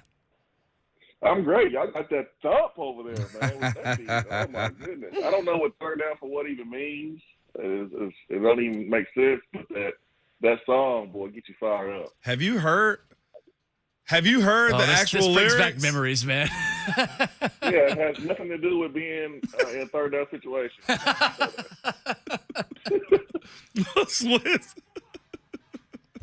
I'll tell you what, my memory, Swain, my memory of that song was when Tennessee plays Arkansas in 2015. And Evan Berry has the kickoff return for a touchdown to start off that game. But Evan Arkansas Berry. somehow ends up, Brett Bielema somehow ends up winning that game. And Arkansas fans late in the game on like a garbage time drive were like doing the Third Down for What with the ball and like a 14-point lead. And that was the moment, Swain, and I said, never again. This song has run its course. I was at that game, guys. Yeah. I took my daughter, and my daughter had no care in the world about who won. All she cared about was Third Down for What in that song. On Third Down, she was rocking, man. She was pumping that fist, bobbing that head. She was getting it in, man. That's what I remember about that game, too. I was at that game in disguise, actually, because mean? we had a cross-country meet that morning, and our coach at Tennessee, we came back, and we got off the bus, and our coach was like, hey, y'all aren't allowed to go to the game. Y'all been on your feet all day. You've been running. Like, we just got back from a race. Like, you can't go. Yeah. And so I literally, Swain, I wore, like, white and, like had, like, a hood up and a hat and sat with my parents up in the upper deck and didn't go to the student section. I was like, nah, you're going to see me there. You're going to absolutely see me there. No, that's good, man. What I heard, Will, is that, you're basically a rule breaker. That's all I heard. You know me. You know me. Hold him accountable, Jonathan Swain. Schaefer is 100% going to get a recording of you saying that and play it so many times. Excuse me? Hold him accountable, I love it. Swain. He thought he was getting away with something. No, we got making a murderer over here. Running against the law. Anyway, Tennessee gets the win over Pittsburgh, man. Swain, I said on Tuesday's show, talking about this game, Tennessee has lost a lot of stupid, ugly, like drunk college football games in the past 10 years. They win one. Can you remember the last time Tennessee went on the road and won a game they weren't supposed to against a ranked team? Because I'm having trouble, talking with Lucas Panzica about this yesterday, I'm having trouble finding the last time Tennessee did what they did on Saturday. Tennessee was a favorite, Right. in that game, but that was a game where, like, over the last couple of years, Tennessee finds a way to lose, right? Exactly. I think about big wins on the road over the last couple of years. I think about Pruitt's game against Auburn down there. Jared Gintano had a record day, was very efficient. That's probably the last one, guys. It's Sure. been a while. It's been a while. So I know the offense came out, was sputtering, was down 10-0. Javon Flowers makes a great play to prevent the score being either 13-0 or 17-0. Right. And then you got to start making plays, man. The defense performed the best I've seen under Josh Heupel. And, guys like Jeremy Banks, Tyler Barron, and Beasley just continued to make plays over and over and over and put pressure on the quarterback. And that was fun to see, man. That was fun to see that wood being put on the Pittsburgh quarterback, the first string and the second string guy. That was fun. Sure was. It was. And Swain, how important was it for you to see Tennessee's defense win them a game? Because in the second half of this game, it was not the typical formula we've seen from Josh Heupel teams and putting up 40, 50 points. This was kind of a new formula for Tim Banks' defense being the key factor in winning this game, right? It's important. It's important that you win different ways.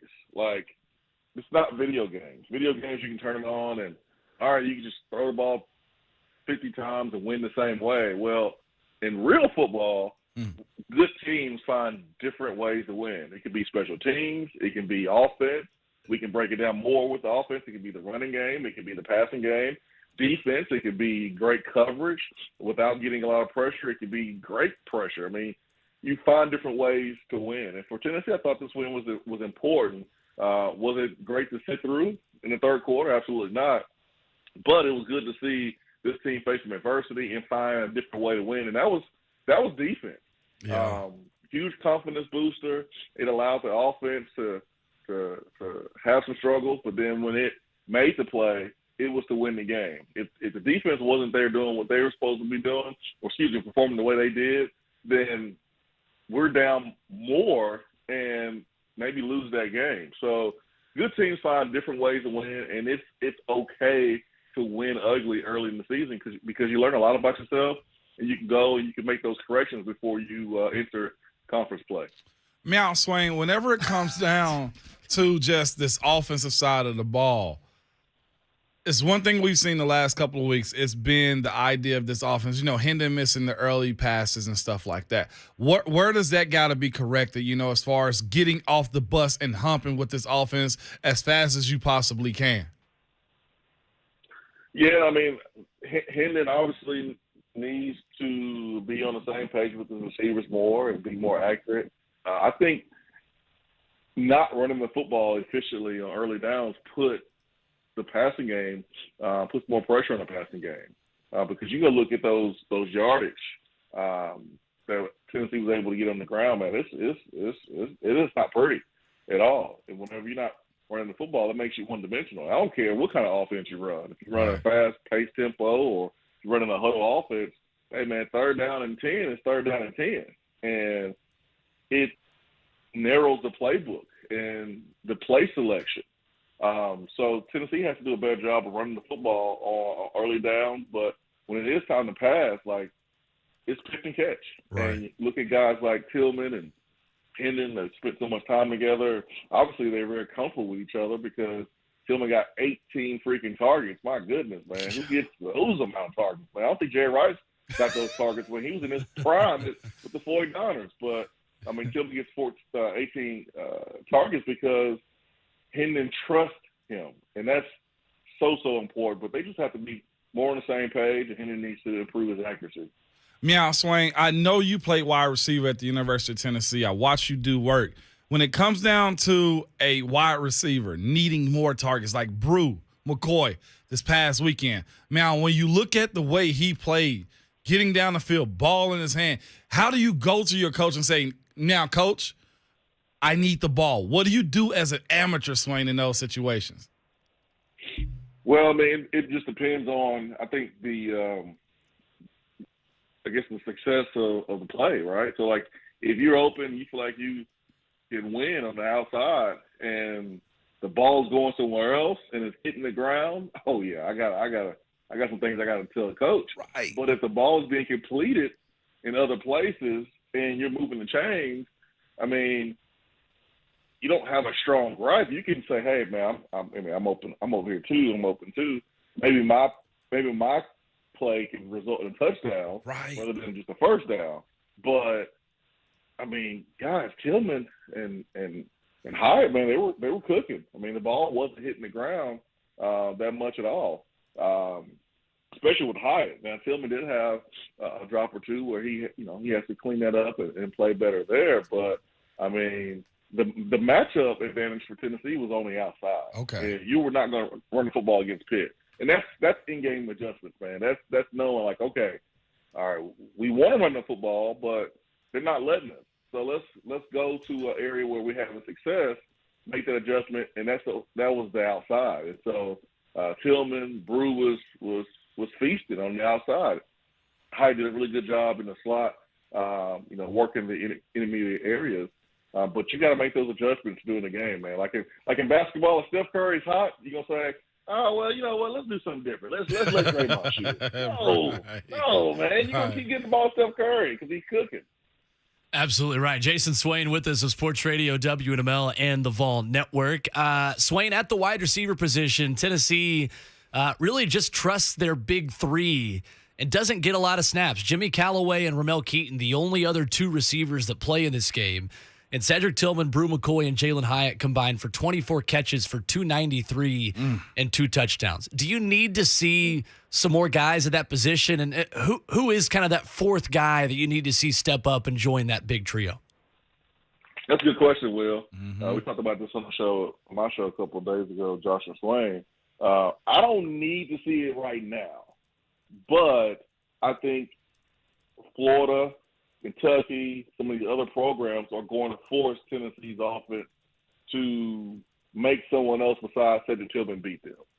That's what's going to happen.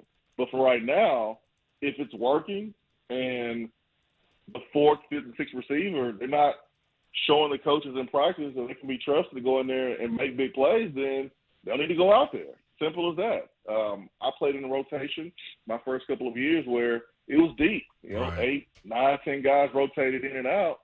Sometimes it's hard to get in a rhythm, and you have different receivers that might have a different chemistry with the quarterback. The best offense of the year for me was when we had a short rotation at wide receiver, and we just had to get in better shape. And so if these guys can do it and it's not a problem, then there's no reason to change it. I think what happens sometimes is we, the media, we create this narrative like, oh, wait, these guys had all these targets, these guys had all these plays. What about the other guys? Well, if they're not proven that they can be trusted in practice, then they'll need to be out there in the game. Simple as that. And if the guys who are out there get picked, they're healthy, they can go, and they're producing, why change it, right? Keep doing what you're doing. We're not rotating offensive linemen over and over and over. So why rotate the wide receivers if they're putting in work and getting results?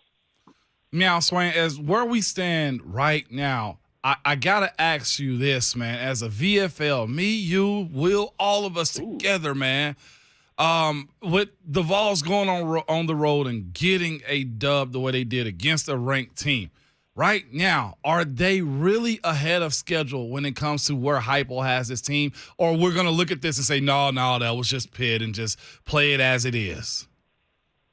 Well, not only did they get a win on the road, Ramon, they got a win on the road in your house, man. Yeah, they did. Home. That's right, man. And, whatever stadium name is called now. I don't know. Right now it's Acrisure. Yeah, whatever you said. I'm going with Hines. I'm keeping that going. Me too. But, yes, Heupel is ahead of schedule. Think about almost 30 transfers a couple months ago. You think about last year. And why is there excitement right now going into the season? Because of what they did last year, exceeding expectations, playing Ole Miss tough, being able to score more points against Georgia than anybody else except for Alabama. What they're able to do there in the first half against Alabama. Like, people didn't expect Tennessee to do what they did last year, even though the end of the season resulted in a loss. But people were looking at this team as a 4-win, 5-win team last year, and they exceeded those expectations. We saw the coaches do more with less. We saw Heupel take an offense that was 100 and something in offense and make them a top 25 offense with some of the same players, man, and a few transfers. So, yeah, I mean, they are ahead of schedule. And then right now, Tennessee is ranked 15th in the country, Ramon. Like, when's the last time Tennessee has been ranked 15 in the country when, games have actually been played? Thinking about it right now? Not any. It's been a long time. It's been a while. Long time. So, yeah. So, Heupel is definitely ahead of schedule, and you got to keep it going. You got to stay healthy. Part of that is luck, but you got to block out all the praise. You got to block out all the negativity, man. You got to keep your head down and try to keep better and take one play at a time, one day at a time, and not get distracted. Well, Swain, we're going to be up in Knoxville for Tennessee, Florida next week. We're doing a show live from Calhoun's on the River pregame next Saturday. It feels to me, Swain, like win or lose, Knoxville might burn to the ground next weekend. The way it stands right now, heck yeah. Hey, man, we're going to get it in that next weekend. I'm looking forward to it. Hopefully, college game day will be here. I looked at the schedule for college football. I don't see any game that's going to be better than Tennessee, Florida. I don't see an environment that's going to be better than Knoxville next weekend. So hopefully we get that. But, hey, man, I look forward to seeing you guys, man. Ramon, you bringing the big truck? Now, I can't wait for that one, Swain. I promise you, it's going to be a good time. Yesterday, Dobbs hit me up, asking me about a tailgate. I know the VFL one's going to be pretty insane. Man, let me tell you this. It's a who's next weekend. You better get your ticket right now. I promise you that. I got my ticket, man. I got my ticket. I got my clothes laid out, man, like the first day of school, too, man. Remember back in the day, you laid out the first your clothes the first day. I love it. Starch pants and your iron shirt. I got my stuff ironed and laid out right now, Ramon. Swain, will you have a uniform reveal video like the team does? Wednesday going into the game of what your outfit is going to be laid out. That's right. I'm going with the smoky gray. Yeah. Okay. Does the same thing. All right, now. Love it. Jayson Swain, our guest here, Sports Radio WNL, Josh and Swain in Knoxville and of the Vol Network. Swain, appreciate the time, and I'll do it again soon. No. Hey, turned down for what? Yes, sir. You too, Swizzy. Thank you, Swain. So if you're counting at home of the amount of Paw Patrol references that Ramon Foster can make in this segment. Super Trooper? Not Paw Patrol. That is a demerit. I don't know. Meow. Super Trooper. Super Troopers. Oh, my goodness. Do you want the official number? You what, 14? 14. Meow. Eric Berry amount of meows in this segment from Ramon Foster. He didn't even pick up. I don't think he could tell over the phone. Over the phone, you probably can't notice. That's a big time demerit for me. We'll see if I'm allowed back on air after this. Ramona Will, powered by All Four Seasons, 104.5. No.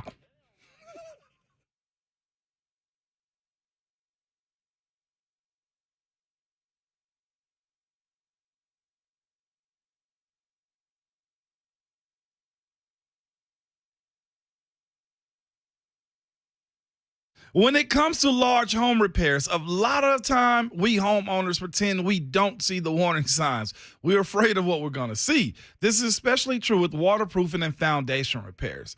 It could be something big that needs to be fixed ASAP, or something small that will become bigger over time, or simply it could be nothing at all. In these moments, though, you want a peace of mind. I know I do. And that's when you call United Structural Systems. With USS, you get problem solvers, and I've met them. They are problem solvers, experts that are going to educate you and help you understand what's happening with your home.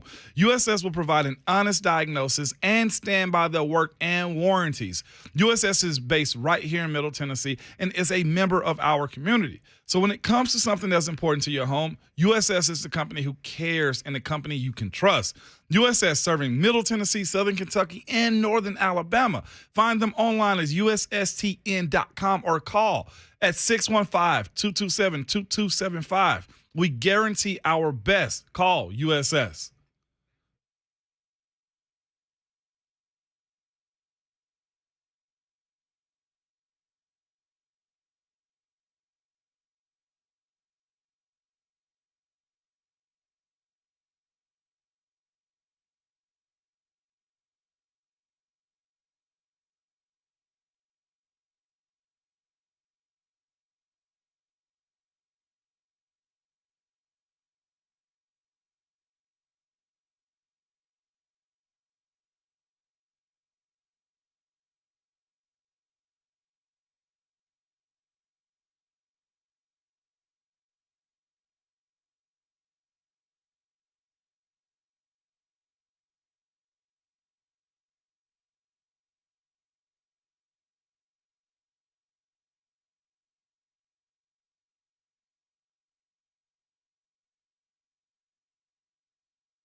right. How about cat game? Cat game. What's the record? Thorny did 6, but I think you can do 10. 10? Starting right meow.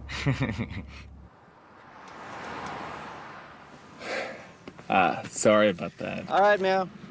Hand over your license and registration. Your registration?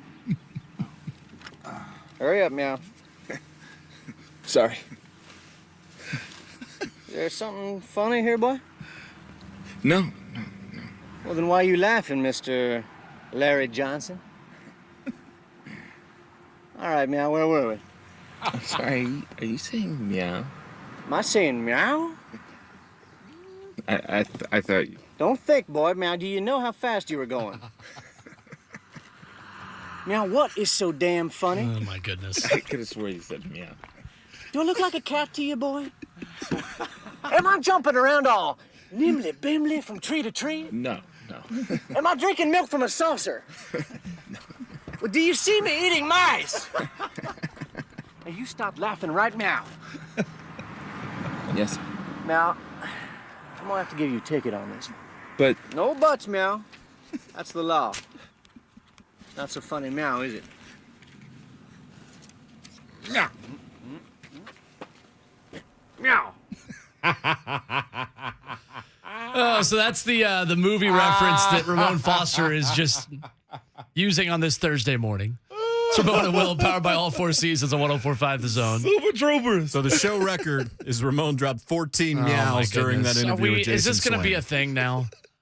You missed your opportunity. If you don't want it to be, then obviously it will be. Come on, oh, meow. Goodness. 615-737-1045. Andrew in Portland is here to probably yell at me What this up, morning. Andrew? Hello, Andrew. Let me have it.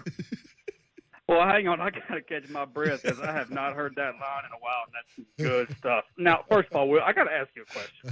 What's that? What is Paw Patrol? So I always, the other day when we talked about the Super Troopers thing, I was like, isn't that kids show that's on like CBS on Saturday mornings? Like with like all the like the animals? I don't know. For some reason I've got these two. I think these two are the same. No, but that's fine. But you didn't answer the question. What do you know is Paw Patrol? It's what some is like Paw kids He ain't show. got no kids. I have no idea. What kind of animals are on Paw Patrol? Dogs? Okay, what dog do you know says meow? No. Meow. That's a good question. That's a real good question, Andrew. So even if that was just a blind guess, because I'm taking it you've never seen that movie, that was a terrible guess. It was a really bad guess. So I'm gonna listen. There is no Titans game on Sunday, so I'm gonna give you a little bit of homework, William.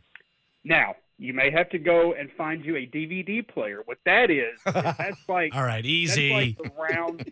Yes, it plays the round disc movie. Wait, is okay? that? Can I put like? Is that the same as VHS, DVD, or are those different? No, the VHSs are square, well, rectangular. Yeah. But the DVD I is a wasn't good at round geometry. flat disc. Do not mix it with the Blu-ray because you will Okay. ruin your DVD Oh, player. okay, perfect. Oh, I didn't know that. Go on Amazon. Super Troopers, the movie, is $5. If you can't afford that because of your pumpkin lattes, I'll buy it for you and ship it to you. Watch that movie this weekend and be prepared for Monday, please. Okay. Because that is one of the best movies of all time. It is. Y'all have a good morning. Thank you, Andrew. I'm just doing it to troll at this point because the other day we had the conversation of like, wait, isn't that kids show? So now for me, every time you do this, like, oh yeah, Paw Patrol, like that's the bit that I'm just going to continue on with. Yeah, man. That's what I've decided to do today. Meow. Anyway, 615-737-1045. If you also want to yell at me for movies I haven't seen, I really I'm bad. Star Wars, I'm terrible nope. at it too. Just watched Lord of the Rings for the first time in the last year. I watched Lord of the Rings in high school. Well, Yeah. parts of it. Yeah. I did. I borrowed somebody's tapes. They never got them back. Shout out to my homeboy Marquis. My really, that's tough. I watched them and it took me a while to get to them, and next thing you know, he forgot. I was like, oh, well, I guess they're it's mine. not your fault. Guess they're That's his mine fault now. for not reminding you. How dare he? I know. It's something he's borrowed. Everybody's mine. got that one friend. Yeah. Hey, I spilled something on my shirt. Can you give me a shirt for the day? Yeah. You're not getting that shirt back with Not certain getting the friends. shirt back. Uh-huh. I mean, well, my wife, my sweatshirts and hoodies, okay?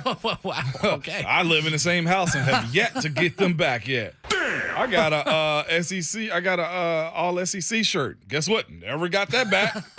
She still wears it to this day, man. It's sentimental though. I get it. It's okay. You're not bitter or anything. I'm not bitter. It's in the house. I just can't touch it. It's in the house. That's fine. I can't touch it though. I'm like, no, that's fine. That's my shirt. This is what you sign up for, man. What are we doing? I don't even know. And hoodie season is upon us. Hoodie right season now. is upon us, man. Q brought me an 8th and Roast hoodie Best shirt. coffee in Nashville. I can't wait to wear this with my Yeezys, man. Represented, oh, wow. Are you a big Yeezy guy? I got a few pair. Really? I got a few. My 130 shoe collection is down to like 15 pair now. Oh. Yeah. I shouldn't have said that. I should have just left Hey, it Ramon, alone. how's bragging camp going? Golly, that was a burp on air. We're having like a community. We were just. I know that was so This bad. hour First just- the mow and now the burp. This hour just went to the dumpster. That was crazy. So it's a dumpster fire inside of a dumpster fire. We're having a community garage sale soon. And I'm going to be getting Shafe is so cynical right now. We're going to be. You met the guy? It's going to be a bunch of shoes I'm going to get away because it's time to start clearing out some of this stuff. My 14-year-old, he don't care about my shoes. Like, he really don't. My all the running shoes I had from college, I got they're just stacked up. Yeah, I got a bunch of 14s, man. It's embarrassing for me to even say 14s. this. I got a shoe closet, dude. And I no lie. You got to come over to the house, Will. I'm telling you. You got to come over to the crib, Gotta get some of the whiskey, man. Whiskey and good shoes. Why do you think man. I prepare and try so hard on this show? I just want the bourbon, Ramon. I'm here for the plenty bourbon. of it. Shout out to our guy Chris Martell. With that being said, though, I got to get rid of a bunch of 14s, man. So I'm hoping I'm gonna sell them for cheaper anyhow. But there you go. There's no sense in me having all those shoes like that and not wearing them. Meow. Meow. Fourth quarter of the show. Four's up. Four's up, ladies and gentlemen. Our final hour in studio of the week. Coach Dave McGinnis coming up in hour number 4. Plus, David Aneni from the Tennessee Titans practice squad to a new home in the National Football League. We'll tell you about that. Finish up your Thursday morning here on Ramon and Will, powered by all 4 seasons of 104.5 The Zone. Meow.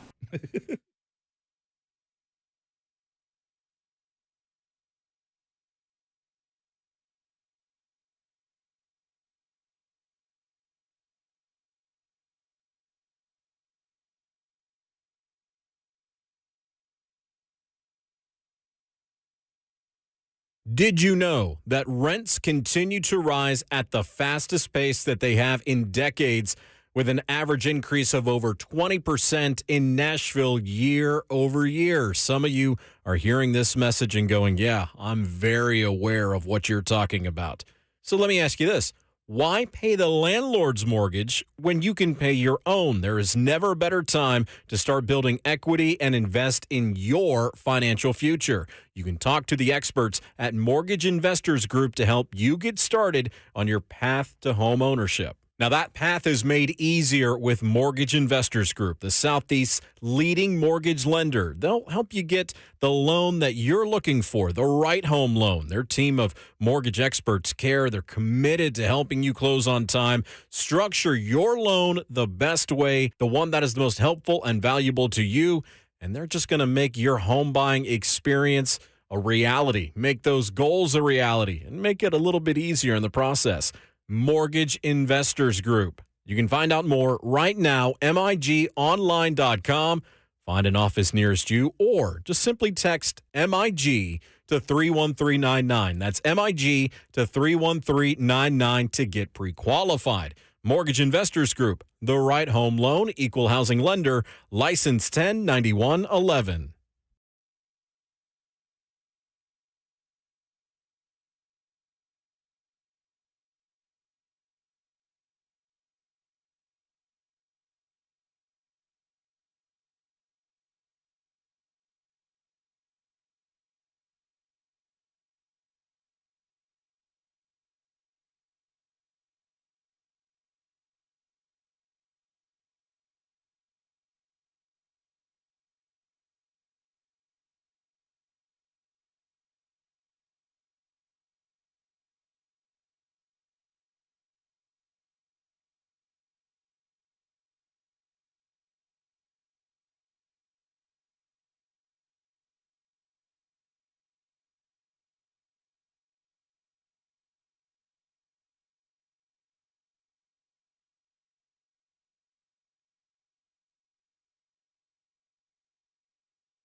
It is 9:01. Good morning. I'm Jonathan Schaefer from the Superbook.com sports desk. The Pittsburgh Steelers have signed one of the Titans' top performers from training camp. The Steelers have added outside linebacker David Anneni to their 53-man squad by signing him off the Titans practice squad. The SEC announced that it directed Georgia and Tennessee to postpone scheduled games with Oklahoma because the Sooners are on their way to the SEC. Oklahoma and Texas scheduled to join the SEC in 2025. The conference's reasoning is that the second game in each series was to take place after Oklahoma joins the league.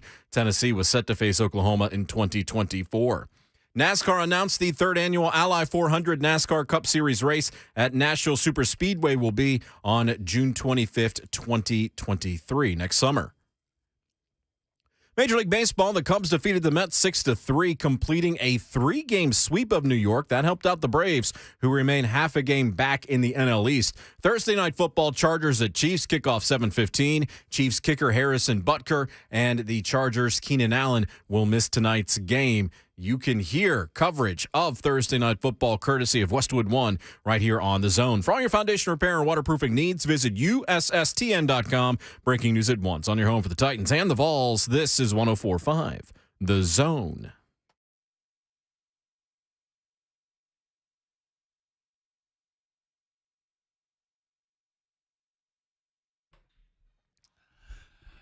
Fourth and final hour, fourth quarter, and it starts right meow on 104.5 The Zone. Ramon and Will, powered by all Four Seasons Garage Doors here in Nashville.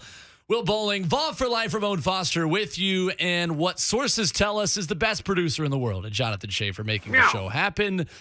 The best broadcaster in the world, broadcast guru, Coach Dave McGinnis, coming up in 15 minutes. We get his thoughts on Titans and Bills coming up on Monday Night Football, but Ramon Foster, the Tennessee and Pittsburgh connection grows within the National Football League. David Anneni, from Titans undrafted rookie out of Houston to a pair of sacks in preseason, now signed by the Pittsburgh Steelers to the active roster. That's crazy. He's got to be on there for at least 3 weeks also as an active participant when you pull somebody from the practice squad.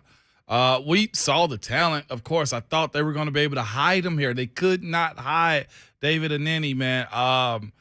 He goes to a place that's known to try to stock up on outside linebacker rushers, man. I, of course, saw people on social media saying, we have this player, and I won't name that player because it's disrespectful. You mean to tell me we kept this player over David Anneni? And I understand. You looked at that guy's floor that he started off preseason when you said to yourself, low-value guy, high output during the preseason, he could be something special.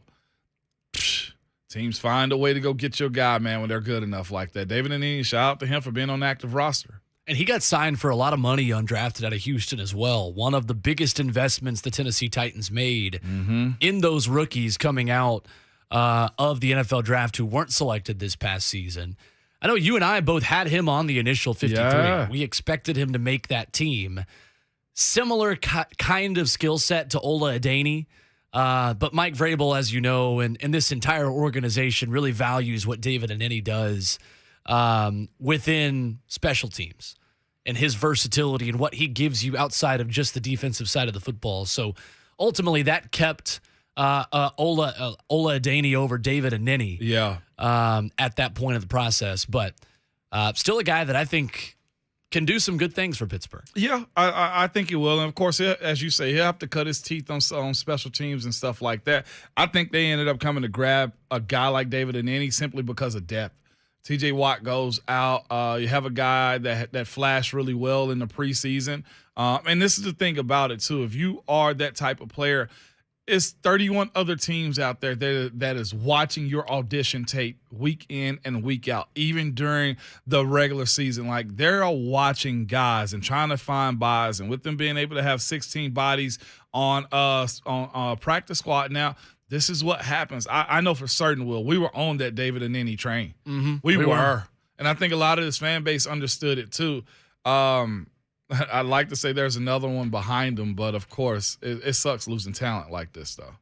615-737-1045 is the phone number this morning if you want to jump in on the conversation. Other sports news today, Roger Federer, Ramon Foster, calling it quits saying that he has played his final Grand Slam event, that he will continue playing tennis, but his final ATP event will be this upcoming weekend in London. One of the GOATs, for sure. And kind of, Ramon, too, the end of another career in this kind of golden era of GOATs within a couple of different sports. Mm-hmm. You know, when you talk about LeBron James and Tom Brady, Roger Federer, Rafael Nadal, Serena Williams. Yeah, Tiger. I mean, at Tiger some Woods point, and Kobe Bryant, it kind of in that generation as well. Yeah. It does kind of feel to me like the changing of the guard, so to speak, from one generation of superstar athletes towards another one. So what a career for the 20-time major winner. Big time. Well, not just, I mean, of course, one of the guys that had me watching it as a fan, you know what I'm saying? Like, not really being dove into tennis the way, you know, I'm sure others are. But the idea that I know who Roger Federer was, yes, 100%. Rafael Nadal, yes, 100%, man. But I think it's in a really good place with TFO.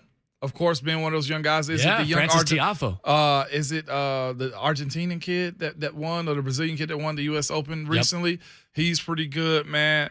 It's good knowing that the game is in good hands, but seeing these guys kind of walk away and, you know, probably going to be pedestrian or just hosting celebrity events instead of actually playing tennis, a little bit of an eye-opener, Will. You're getting old, man. You're getting old, buddy. That's right. I know. You didn't even push back on it. I thought you were going to be like, I'm not old over here.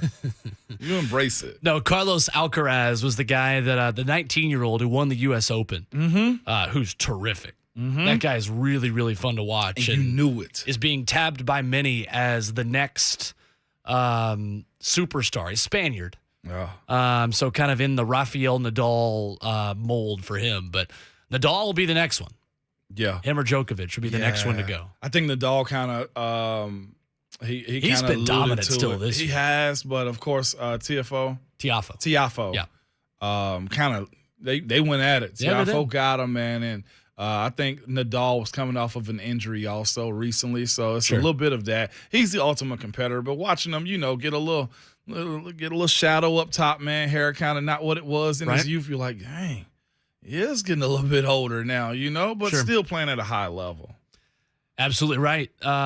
It is kind of sad to see that career end for Roger Federer, and it feels like he's one of those guys that transcends all sports in terms of how much of a superstar that he is. And in Switzerland, that guy might as well be Michael Jordan in that country. Yeah, no doubt about it. It's unbelievable. It's a worldwide sport, right? You know, like there's differences in this. You got to respect the legends, man, just simply because, and appreciate them too. I will say this, like I'm a huge Kobe fan, but I was so embedded in my own thing as far as my career and stuff, just watching him be who Kobe was all the time. I kind of miss some of that stuff. And of course, we all say, man, I'll enjoy who the person is, and then you don't get an opportunity, you know, with Kobe. And when it comes to guys being great, going to, you know, Memphis, FedEx Forum there, watching them, and I can understand why Nissan gets sold out when you have legendary players come inside of that stadium. Right? You go for your team, but you also go to witness greatness too sometimes. Like if Tom Brady is there, and watching Josh Allen a little bit last year, I'm not saying that's greatness.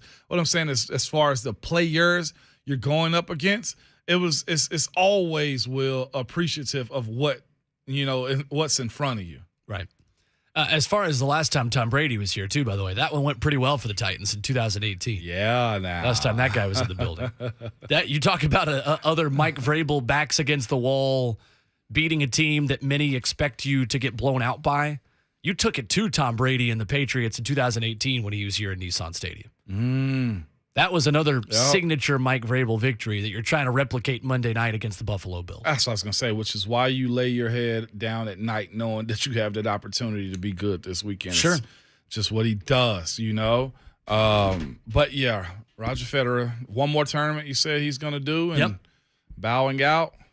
What would he do? What do you do with that type of prestige and just continue your apparel line with On Running and make better shoes that I'm a big proponent of. No free shout outs, but I'm a big fan of.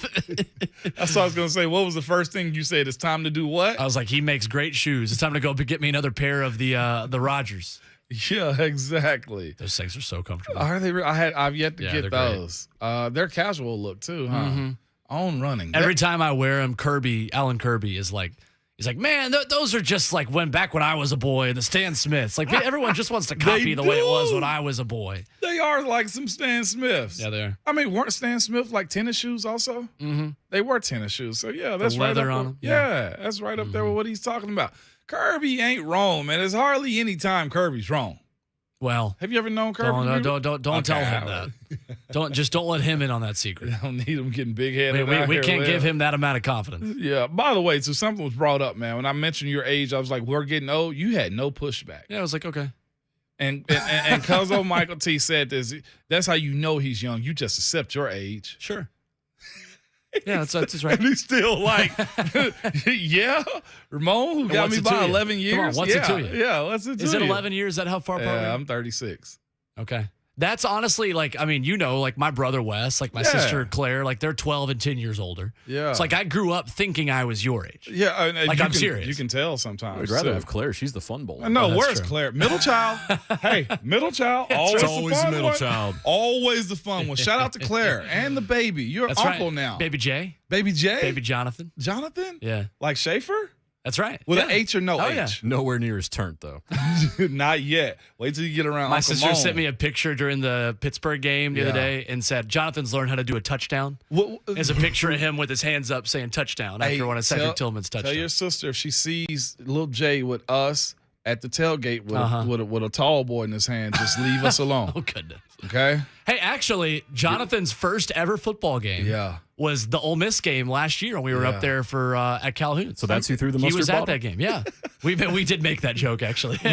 I mean, all he I'm had a saying, bottle, but it wasn't. You know. I've seen numerous people just, with dads hold their kids and just get a cool little sip. That's all little baby Jay needs. Good Lord. Cool little sip. Come on. Well, don't be that way. So there's a guy who was slinging drugs earlier this show. Oh, no, but people weren't awake for that. We don't need to bring more light to that.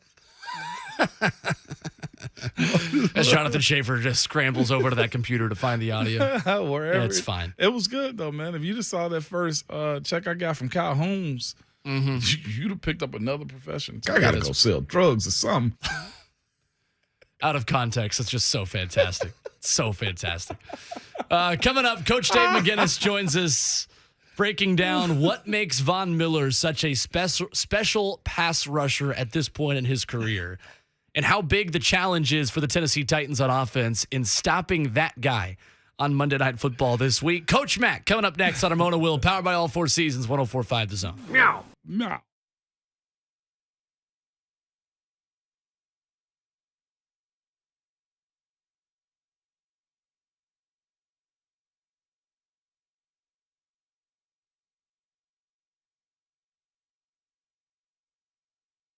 Are you tired of working for someone who doesn't see your potential or providing you with the opportunity to grow within your industry? Hey, it's Ramon Foster, and I know the company that can offer you the opportunity you are looking for.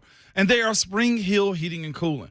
Spring Hill Heating and Cooling is a small, locally owned company that is looking to get bigger, and you could be a part of that expansion. Become one of their service experts and receive medical, dental, and vision benefits, matching 401k, which is huge. 2 weeks of vacation after the first year, holiday pay, company and factory training, plus top pay within industry standards. You could become Spring Hill Heating and Cooling's next all-star. Apply now at springhillac.com.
You talking about collapsing a cylinder.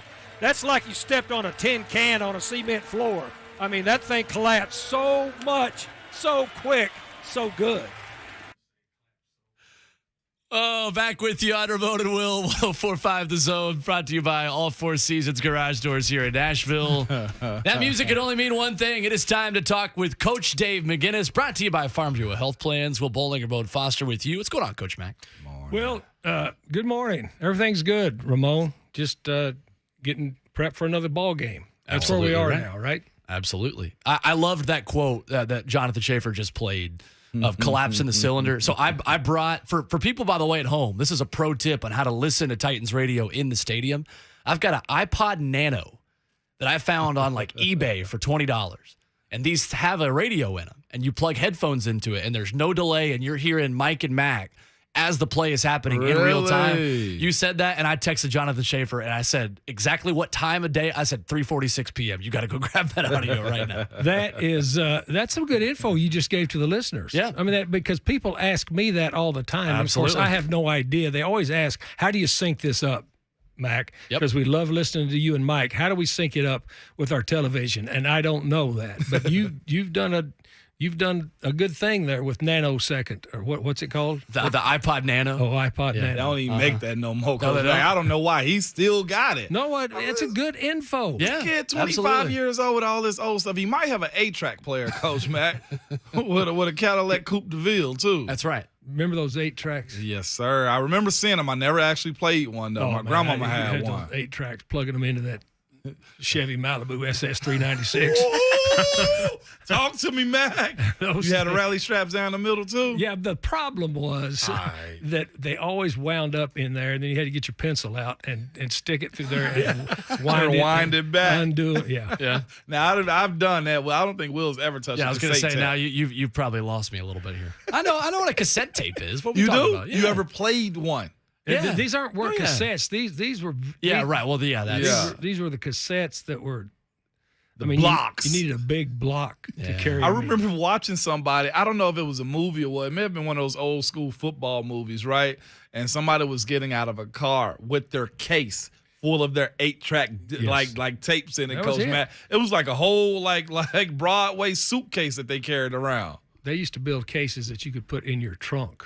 Get out. Oh, yeah. So you could carry a bunch of them and then pull out, if you whatever one you want to listen to. So, all right, we want to talk football. Let's talk football, Mac Attack. Mac, it is it's a game that's won at the line of scrimmage every time between the Bills and the Titans. Titans did a good job keeping Josh Allen in the pocket and making him uncomfortable, specifically when he, just runs into Jeffrey Simmons on a crucial 4th down in this game last year. But Rams offensive line gives up 7 sacks to this Bills defensive front. How efficient is Von Miller still at age 33 for this Bills defense? Well, he can still do it. I mean, and what, he was a nice addition to it. And Les Frazier, their defensive coordinator, he and I have got a long history together going back to the Bears. And Les is probably one of the more technique sound and more patient defensive coordinators in the league, because he likes to go with it. He plays a 4-man front all of the time. He plays 2 high safeties, with Hyde and Poyer back there. And then he rotates about 8 guys up front. And so they got Von Miller in there. What he really wanted to do, when you go back and look at the last 2 ball games that the Titans have won, when they've played the Bills, they were able to run the football on them. Yeah. So this offseason, what Les wanted to do was go get some bigger people up front.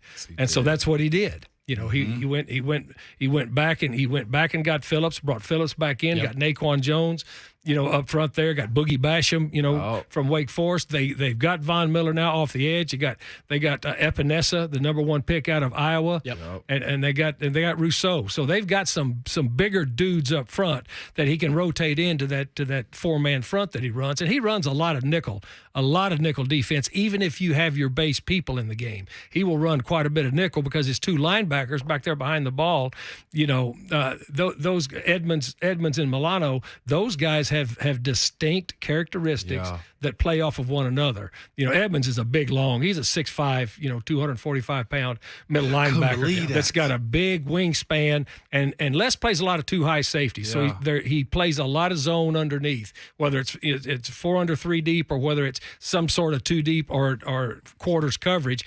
But with a linebacker with a reach like that, he closes windows a lot. Now, Milano is a really good man-to-man player. He's their best man-to-man cover linebacker. So, but, as I said, Les Frazier is a guy that's going to be very patient. He's not ever going to line up in a lot of post defense.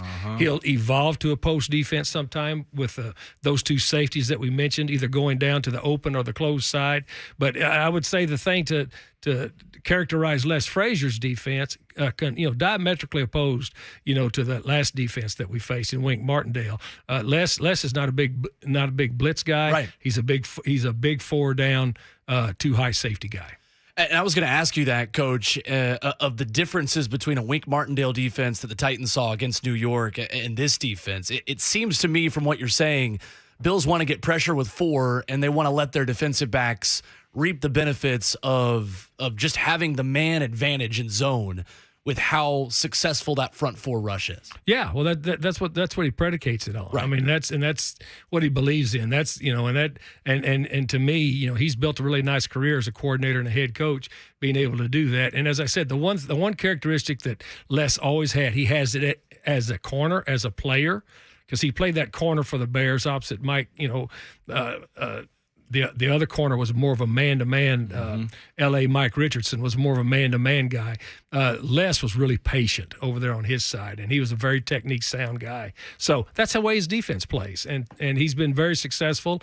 And they went out and got him some other help up front. So it's a big challenge. And I will say this: they play very good complementary football to that offense that they've got on the other side, which is really moving. Coach Mack, let me ask you this from a player that don't understand that side of the ball, or coach, and I get it, but you've been there. What's the decision that's made for a guy like Tremaine Edmonds to play middle inside linebacker that's 6'5", 250, easily a defensive end, depending on wherever he's from, or wherever you decide to put him? What would be your mindset with a guy like that's big? If I'm going to play a lot of zone defense, then I want that wingspan in the middle. And the other thing that he can do by playing a 4-man front, it's not just a straight up 4-man front. When you can run, all the games, the ETs, the TTs, the ETs, all of those games that you can run. Extraterrestrial. Then what you need behind the ball is somebody that can erase the edges. Sideline to sideline. Can erase the edges, and be able, and with his length, it doesn't take him very long to get unwound to be able to get to that edge. And here's the other thing. When you close off some of those windows inside just with that type of a reach, then it makes your route structure a little bit different that you play against. I liked him coming out. You always kind of wondering, with that type of length, you're one of two things: either put him on the edge or make him a Sam or a Will linebacker in a 4-3. But they put him in the middle, and he's flourished there. He has, and not just that, Coach Mack. Father Pharrell Edmonds played in the NFL, has another first-round brother who's a safety that played in the NFL. Yes. And a running back brother that played in the NFL, too, is Trey. Just pedigree on top of pedigree in that situation. It is definitely a football pedigreed family. But look, this defense that he's put together, they are really, really technique sound, and they complement each other very well, but they also, as I said, they complement that offense. Because this offense that they are playing to is, you can afford to lay back a little bit, because this offense has been putting up points since that quarterback's been rolling for a while. So on that side of the ball, Coach Mack, how do you go about going into this game facing a true number one like Stephon Diggs? And he's also got, and I say Robin, but you know what I mean. His number 2 is a real good Robin as far as Gabriel Davis goes. What's your approach to those two types of guys? Gabe Davis, check the number of touchdowns he's had in his last receptions. I mean, this guy's is a touchdown machine. And then, they lost Cole Beasley, but they got Isaiah McKenzie now that's playing in the slot that's very good. This offense now that has a new coordinator, but their quarterback is one of the elite quarterbacks in the National Football League, with his size and also with his understanding of what they are doing. They spread you out quite a bit. Right. But also when they bring it in, they've got a pretty unique running game where they'll bring a tight tight end, they'll bring Dawson Knox in, and then they'll bring Singletary in, and they'll kind of have them. They have them offset in the backfield, and they have them at different levels as to where the tight end's up and the back is back, and they're offset to either side of the quarterback. So they use that tight end a lot in what we call packer protection, where he's the guy that can help protect, from tackle to tackle inside. And they've got all the counter OTs, the counter OG games that you can run out of that stuff. And so it's a good spread out offense. The other thing is, and when you start to look at it, the quarterback is getting rid of the ball a half a second faster than he ever did last year. And he in 2.4 is what he's at. Wow. So far this year. I mean, they just wore the Rams out. Yeah, they did. Catch it, throw it, catch it, throw it, catch it, throw it. And they completely wore them out. Now, I know that he had some interceptions in that game. I've watched it on several different platforms. And they were pretty fortunate interceptions for the defense because none of them were really bad throws. Right. But he has got a rhythm to him now when they get this thing spread out. And Dawson Knox is a good receiver too. Oh, yeah. And so you mentioned those guys, but they all take their turns with what he's doing. And look, when he first came into the league, the knock against him was this guy is a guy that's got a fastball and nothing else, and he's very inaccurate. Well, none of that's true anymore. He gets it. He runs that offense. He knows how to run it. He can go tempo or he can slow it down as much as you want to. I mean, they're a good football team for a reason. They've got good players and they're operating at a high level. The last two times the Titans have played this group, I went back and watched both of those two and looked at my notes on it. And we said early on what you had to do was be able to run the ball and control it against them. Yeah. And the Titans were able to do that against them the last two times and broke some big runs. Right. Broke some big runs. Now, as I said when we started this off, that's what they did this year, this offseason. They said, people are running the football on us. We need a little bit more stuff in the middle of the defense. And that's what they went and got.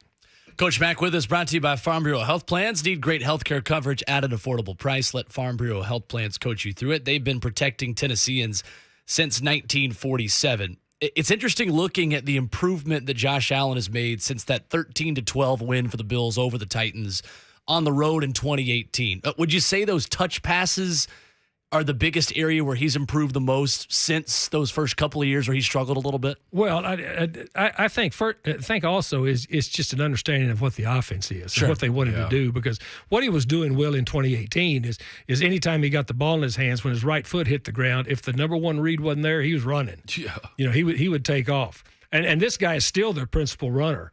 I mean, even in that fourth quarter of that Rams game, when they were still boat racing them, they're still dialing up called runs for him, right? Yeah. It's a bold strategy. Called runs for him because, I mean, this guy he reminds me a lot, Ramon, of a young Roethlisberger. Yeah. But a better athlete. I was going to say, I think he's a better athlete. He's a better foot athlete. Yeah. He not taking anything Roethlisberger, a great career that was impossible to bring down, but he was impossible to bring down. I mean, Roethlisberger in his youth would just stand there in the pocket and you couldn't get him down. People hanging on him. It was like Godzilla movies. People hanging on him and top of the building. Yeah, top of the building. With King. Airplanes hitting him, and he could still throw it. This guy can move, and this guy can really run, and plus he can make all the throws on the run. So I would think the answer to your question, Will, on that is from 2018, he understands the offense now. Now he's running the offense again with the skills that he's developed, and touch passes are part of it. Coach Mack, one thing about Josh Allen, though, is you got to get him down, right? So what's the fine line, though, Coach Mack, as far as inflicting pain on him, because it is it's a physical sport, and pulling up on Josh Allen? Though, because you got to pull up on all these quarterbacks now because it costs you 15 yards. You got to pull up on them. Yeah. You do. You just do. I mean, that's just part of the game now. But what you can do is you can have some kind of rush as where you've got a cage rush on him, where you're not just screaming up the field on the edges and giving him a whole lot of escape lanes, because when the guy gets moving, he's hard to bring down. Yeah, he is. He's really hard to bring down. And so it's important against this offense, in my opinion, to win on first down. Yes, sir. Because at least if you win on first down and you get second and chains in your favor, then at least you kind of cut their playbook down a little bit as far as to what they're going to call. If they're able to get 5 or more yards on first down on you, and then that whole playbook opens up, for second and 5 or less, that's when you've got some issues. Yeah. Because very seldom, I mean, he was 9 of 10 on third downs in this last ball game. And a lot of it is because they got third manageable. Right. They're not putting themselves into third and 10 plus. Right. They're not in third and chains. They weren't against the Rams a lot, but it's that first and second down success that they count on, and they methodically move it, and they spread it around to move it. Coach, I wanted to ask you on the way out about these two corners, Christian Benford and Kair Elam, helping replace Tre'Davious White as he comes back from the injury a season ago, one of the best corners in the game. So the Titans avoid him. Christian Benford out of Villanova starts and plays 39 snaps against the Rams. Kair Elam, the young man out of Florida, 30 snaps. How are those two guys different? How surprised were you that Benford got the start over the high draft pick Elam? Well, I mean, I know Les Frazier well enough to know what he wants his corners to be. And first of all, they've got to be very good tacklers on the edge, and they've got to be very aware zone corners. Okay. Because that's and Benford's a big kid. We did not vet him coming out. You know, we've got about 200 guys we vet every year and right up. And Red asked me right off. He said, "We didn't do him, did we?" I said, "No, he wasn't at the combine." He's a 6th round pick, and we started investigating him. He's a bigger guy, 205 pounds. He's got some length on him. 4.53, which is about a little bit below a little bit higher than you would want on if you're going to match corners up man to man. But he's got length, and plus, he's still got some explosion. He's a 35 plus vertical jumper, a 10.5 plus broad jumper, and what Les does when you are playing the type of 2 shell that he plays, you want a guy that can be able to hold the edge out there, but also has enough length to be able to contest some of the catches that are going to be thrown downfield. But playing too high safety, your contested catches downfield with your corners are different than when you play post safeties. It's just different because you get different routes to a post high safety or to a too high safety. And so clearly he likes him. Elam was a 1st round pick, coming out. And so to me, both of those corners, though, benefit from everything else that's up in front of them.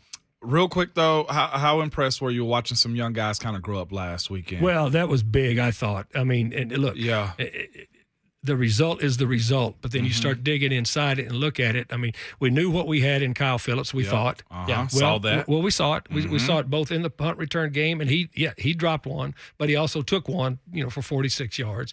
And so, but in the slot, he made some big catches, took some big hits too, and was able to catch it. That 7 route that he ran that put us in field goal position at the end of the game was a thing of beauty. It really was. So watch what he did. Chig got to play a little bit. I thought Nicholas Petit-Frere did a nice job. Yes, he did, on the edge. I thought he did a good job. I just did my thing for the Beneath the Surface for Microsoft, and we highlighted. We highlighted him. We highlighted him, Phillips, and then Traylon Burks was exactly what you thought he would be. That TRC that he ran off of that switch release was a thing of beauty, where he put, when he put Jackson on his hip and just lost him, across the field. And so, look, you can, when you lose a ball game as a coach, you go back in and you critically look at it with your players. Yes, sir. All right. And the bottom line is nobody did enough because the game was lost. But within not doing enough to win the game as a unit, you start looking at individuals and say, okay, here's some growth here, here's some growth here, here's some growth here. Now what we've got to do is eliminate the things that cost us that ball game, which were some very definite issues that cost us that ball game. Let's get that cleaned up, and now let's concentrate on this next opponent. We saw a definite year 1 to year 2 growth. Rashad Weaver. Well, no doubt. Yeah, but see, he's been chomping at the bit to get out there ever since he's been injured, rehabbed. He was coming on, and now with the unfortunate injury out there to Harold, now he gets his chance. Yeah, he does. And so anyway, look, that defensive front, again, I'm done with that game. I'm done with that game because it's gone past, and I've coached too long to say, you correct it and then you move on. Yeah, sure. You correct it and then you move on. But there were some things that came out of that ball game that make you think, all right, we got something. Let's do something here. Well, hopefully, if Traylon Burks gets that release and gets tackled as the ball's in the air, that Jerome Boger's crew isn't there to just let that slide. Well, first of all, it wasn't Jerome's call. That's right. And I called Jerome out later on when he couldn't figure out the math of walking off a penalty, back towards the own end. That's right. And I will definitely always do that, to let these officials know that I know what they're supposed to be doing out there. But that wasn't his call. Sure. But that was again, I'm tired of talking about the game. That's right. But it was a horrible non-call. I said that on the broadcast too. I can say these things now that I'm broadcasting and not coaching. That's right. So can I, Coach Mac. I love it. It's better on this side. I said it all the time. Coach Dave McGinnis with us here. He's terrible. Under Ramon and Will. I love it. Coach Mac, thank you. Always good. Thanks, Mac. See you guys. Coming up next, wrapping up the show. Final headlines on the way out. Ramon and Will, powered by all four seasons on 104.5 The Zone.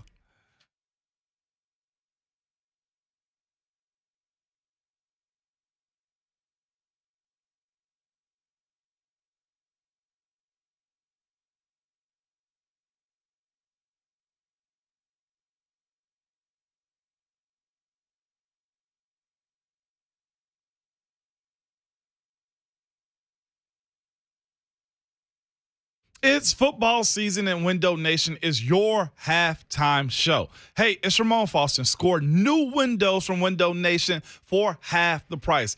Get 2 free windows for every 2 that you buy. Plus, pay nothing with no interest until 2025. You can lower your energy bills and raise the value of your home with new energy-efficient windows from Window Nation. And if you're not sure if you need new windows, here are some real pro tips for you. If they are sticking or drafty or cracked or hard to open or lock in when they close, then you need new windows also.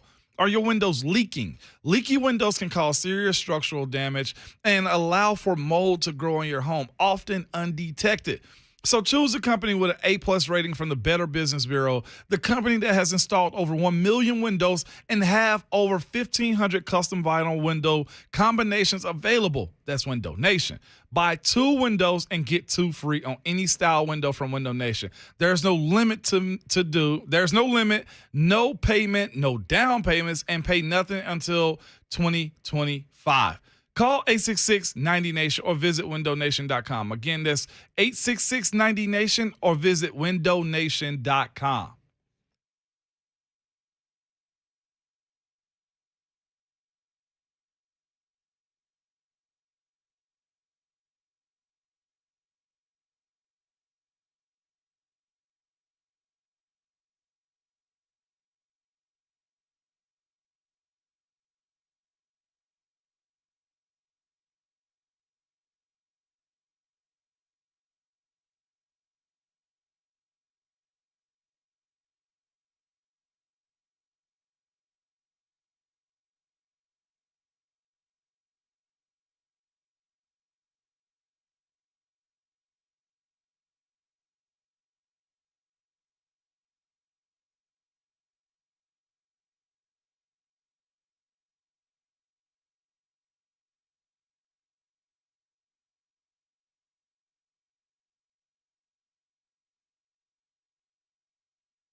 Hey, Ramon, how's bragging camp going?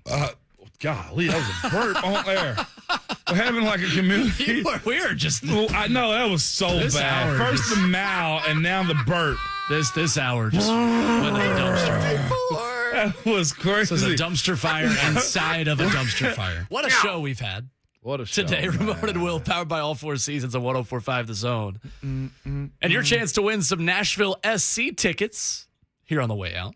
Will Boldinger, Ramon Foster with you for one final segment today. And right now, you can head to Geodis Park, beautiful Geodis Park, next Wednesday to see Nashville Soccer Club hosting Club America of Liga MX. It is a Leagues Cup showcase at Geodis Park. Be caller number 5 right now, and you will win 2 tickets to see Nashville Soccer Club, brand new Geodis Park, next Wednesday night, thanks to Win Donation, 615-737-1045. Caller number 5 right now heads to see Nashville SC take on Club America next Wednesday at Geodis Park. 615-737-1045. Let Jonathan Schaefer know. Big soccer fan, Jonathan Schaefer. Yeah, he is. Give him a call. In the world. Okay, I don't know about that. By the way, one of y'all taking me to the soccer tournament too. Soon as travel baseball slack. Okay, well, off there's just a one. little bit. I mean, I've been trying to take. There's one home game left. Let's go. It's one win. One home game When? left. Houston Dynamo. It's in a couple weeks. In a There's couple only weeks. 3 What day? games left in the Tell regular me what season. day and what time. I'm looking. Come on, Will. the Don't play with schedule. me like this, man. I'm your guest now, okay? This is true. Yes. So you have the Wednesday game next week. Okay, away. That's away, right? No, that's home. That's not home? that's not an MLS play. That's technically just like it's a friendly. Yeah. I see. Leagues See, Cup look at friendly. me. There we go. Look at me. There we go. There Come we on. Go. Sunday night, October the 2nd is the Sunday final night, home game. October the 2nd. I probably you know what, Will? If we're doing this thing, Yeah. then I'm gonna do it with you. As long It's as that Shay night comes too. after the Titans play the Colts. So Okay. I'll be doing Titans talk back and then immediately getting in the car and zipping over. So we're freed up, is what you're saying. Absolutely. Should I yeah. Uber or what? Probably. I should drive. You got VIP parking though, don't you? No, I don't. I got a ticket the last time I what parked kinda for a like- Nashville SC game. what good are I you, got a Will? $70 ticket last time.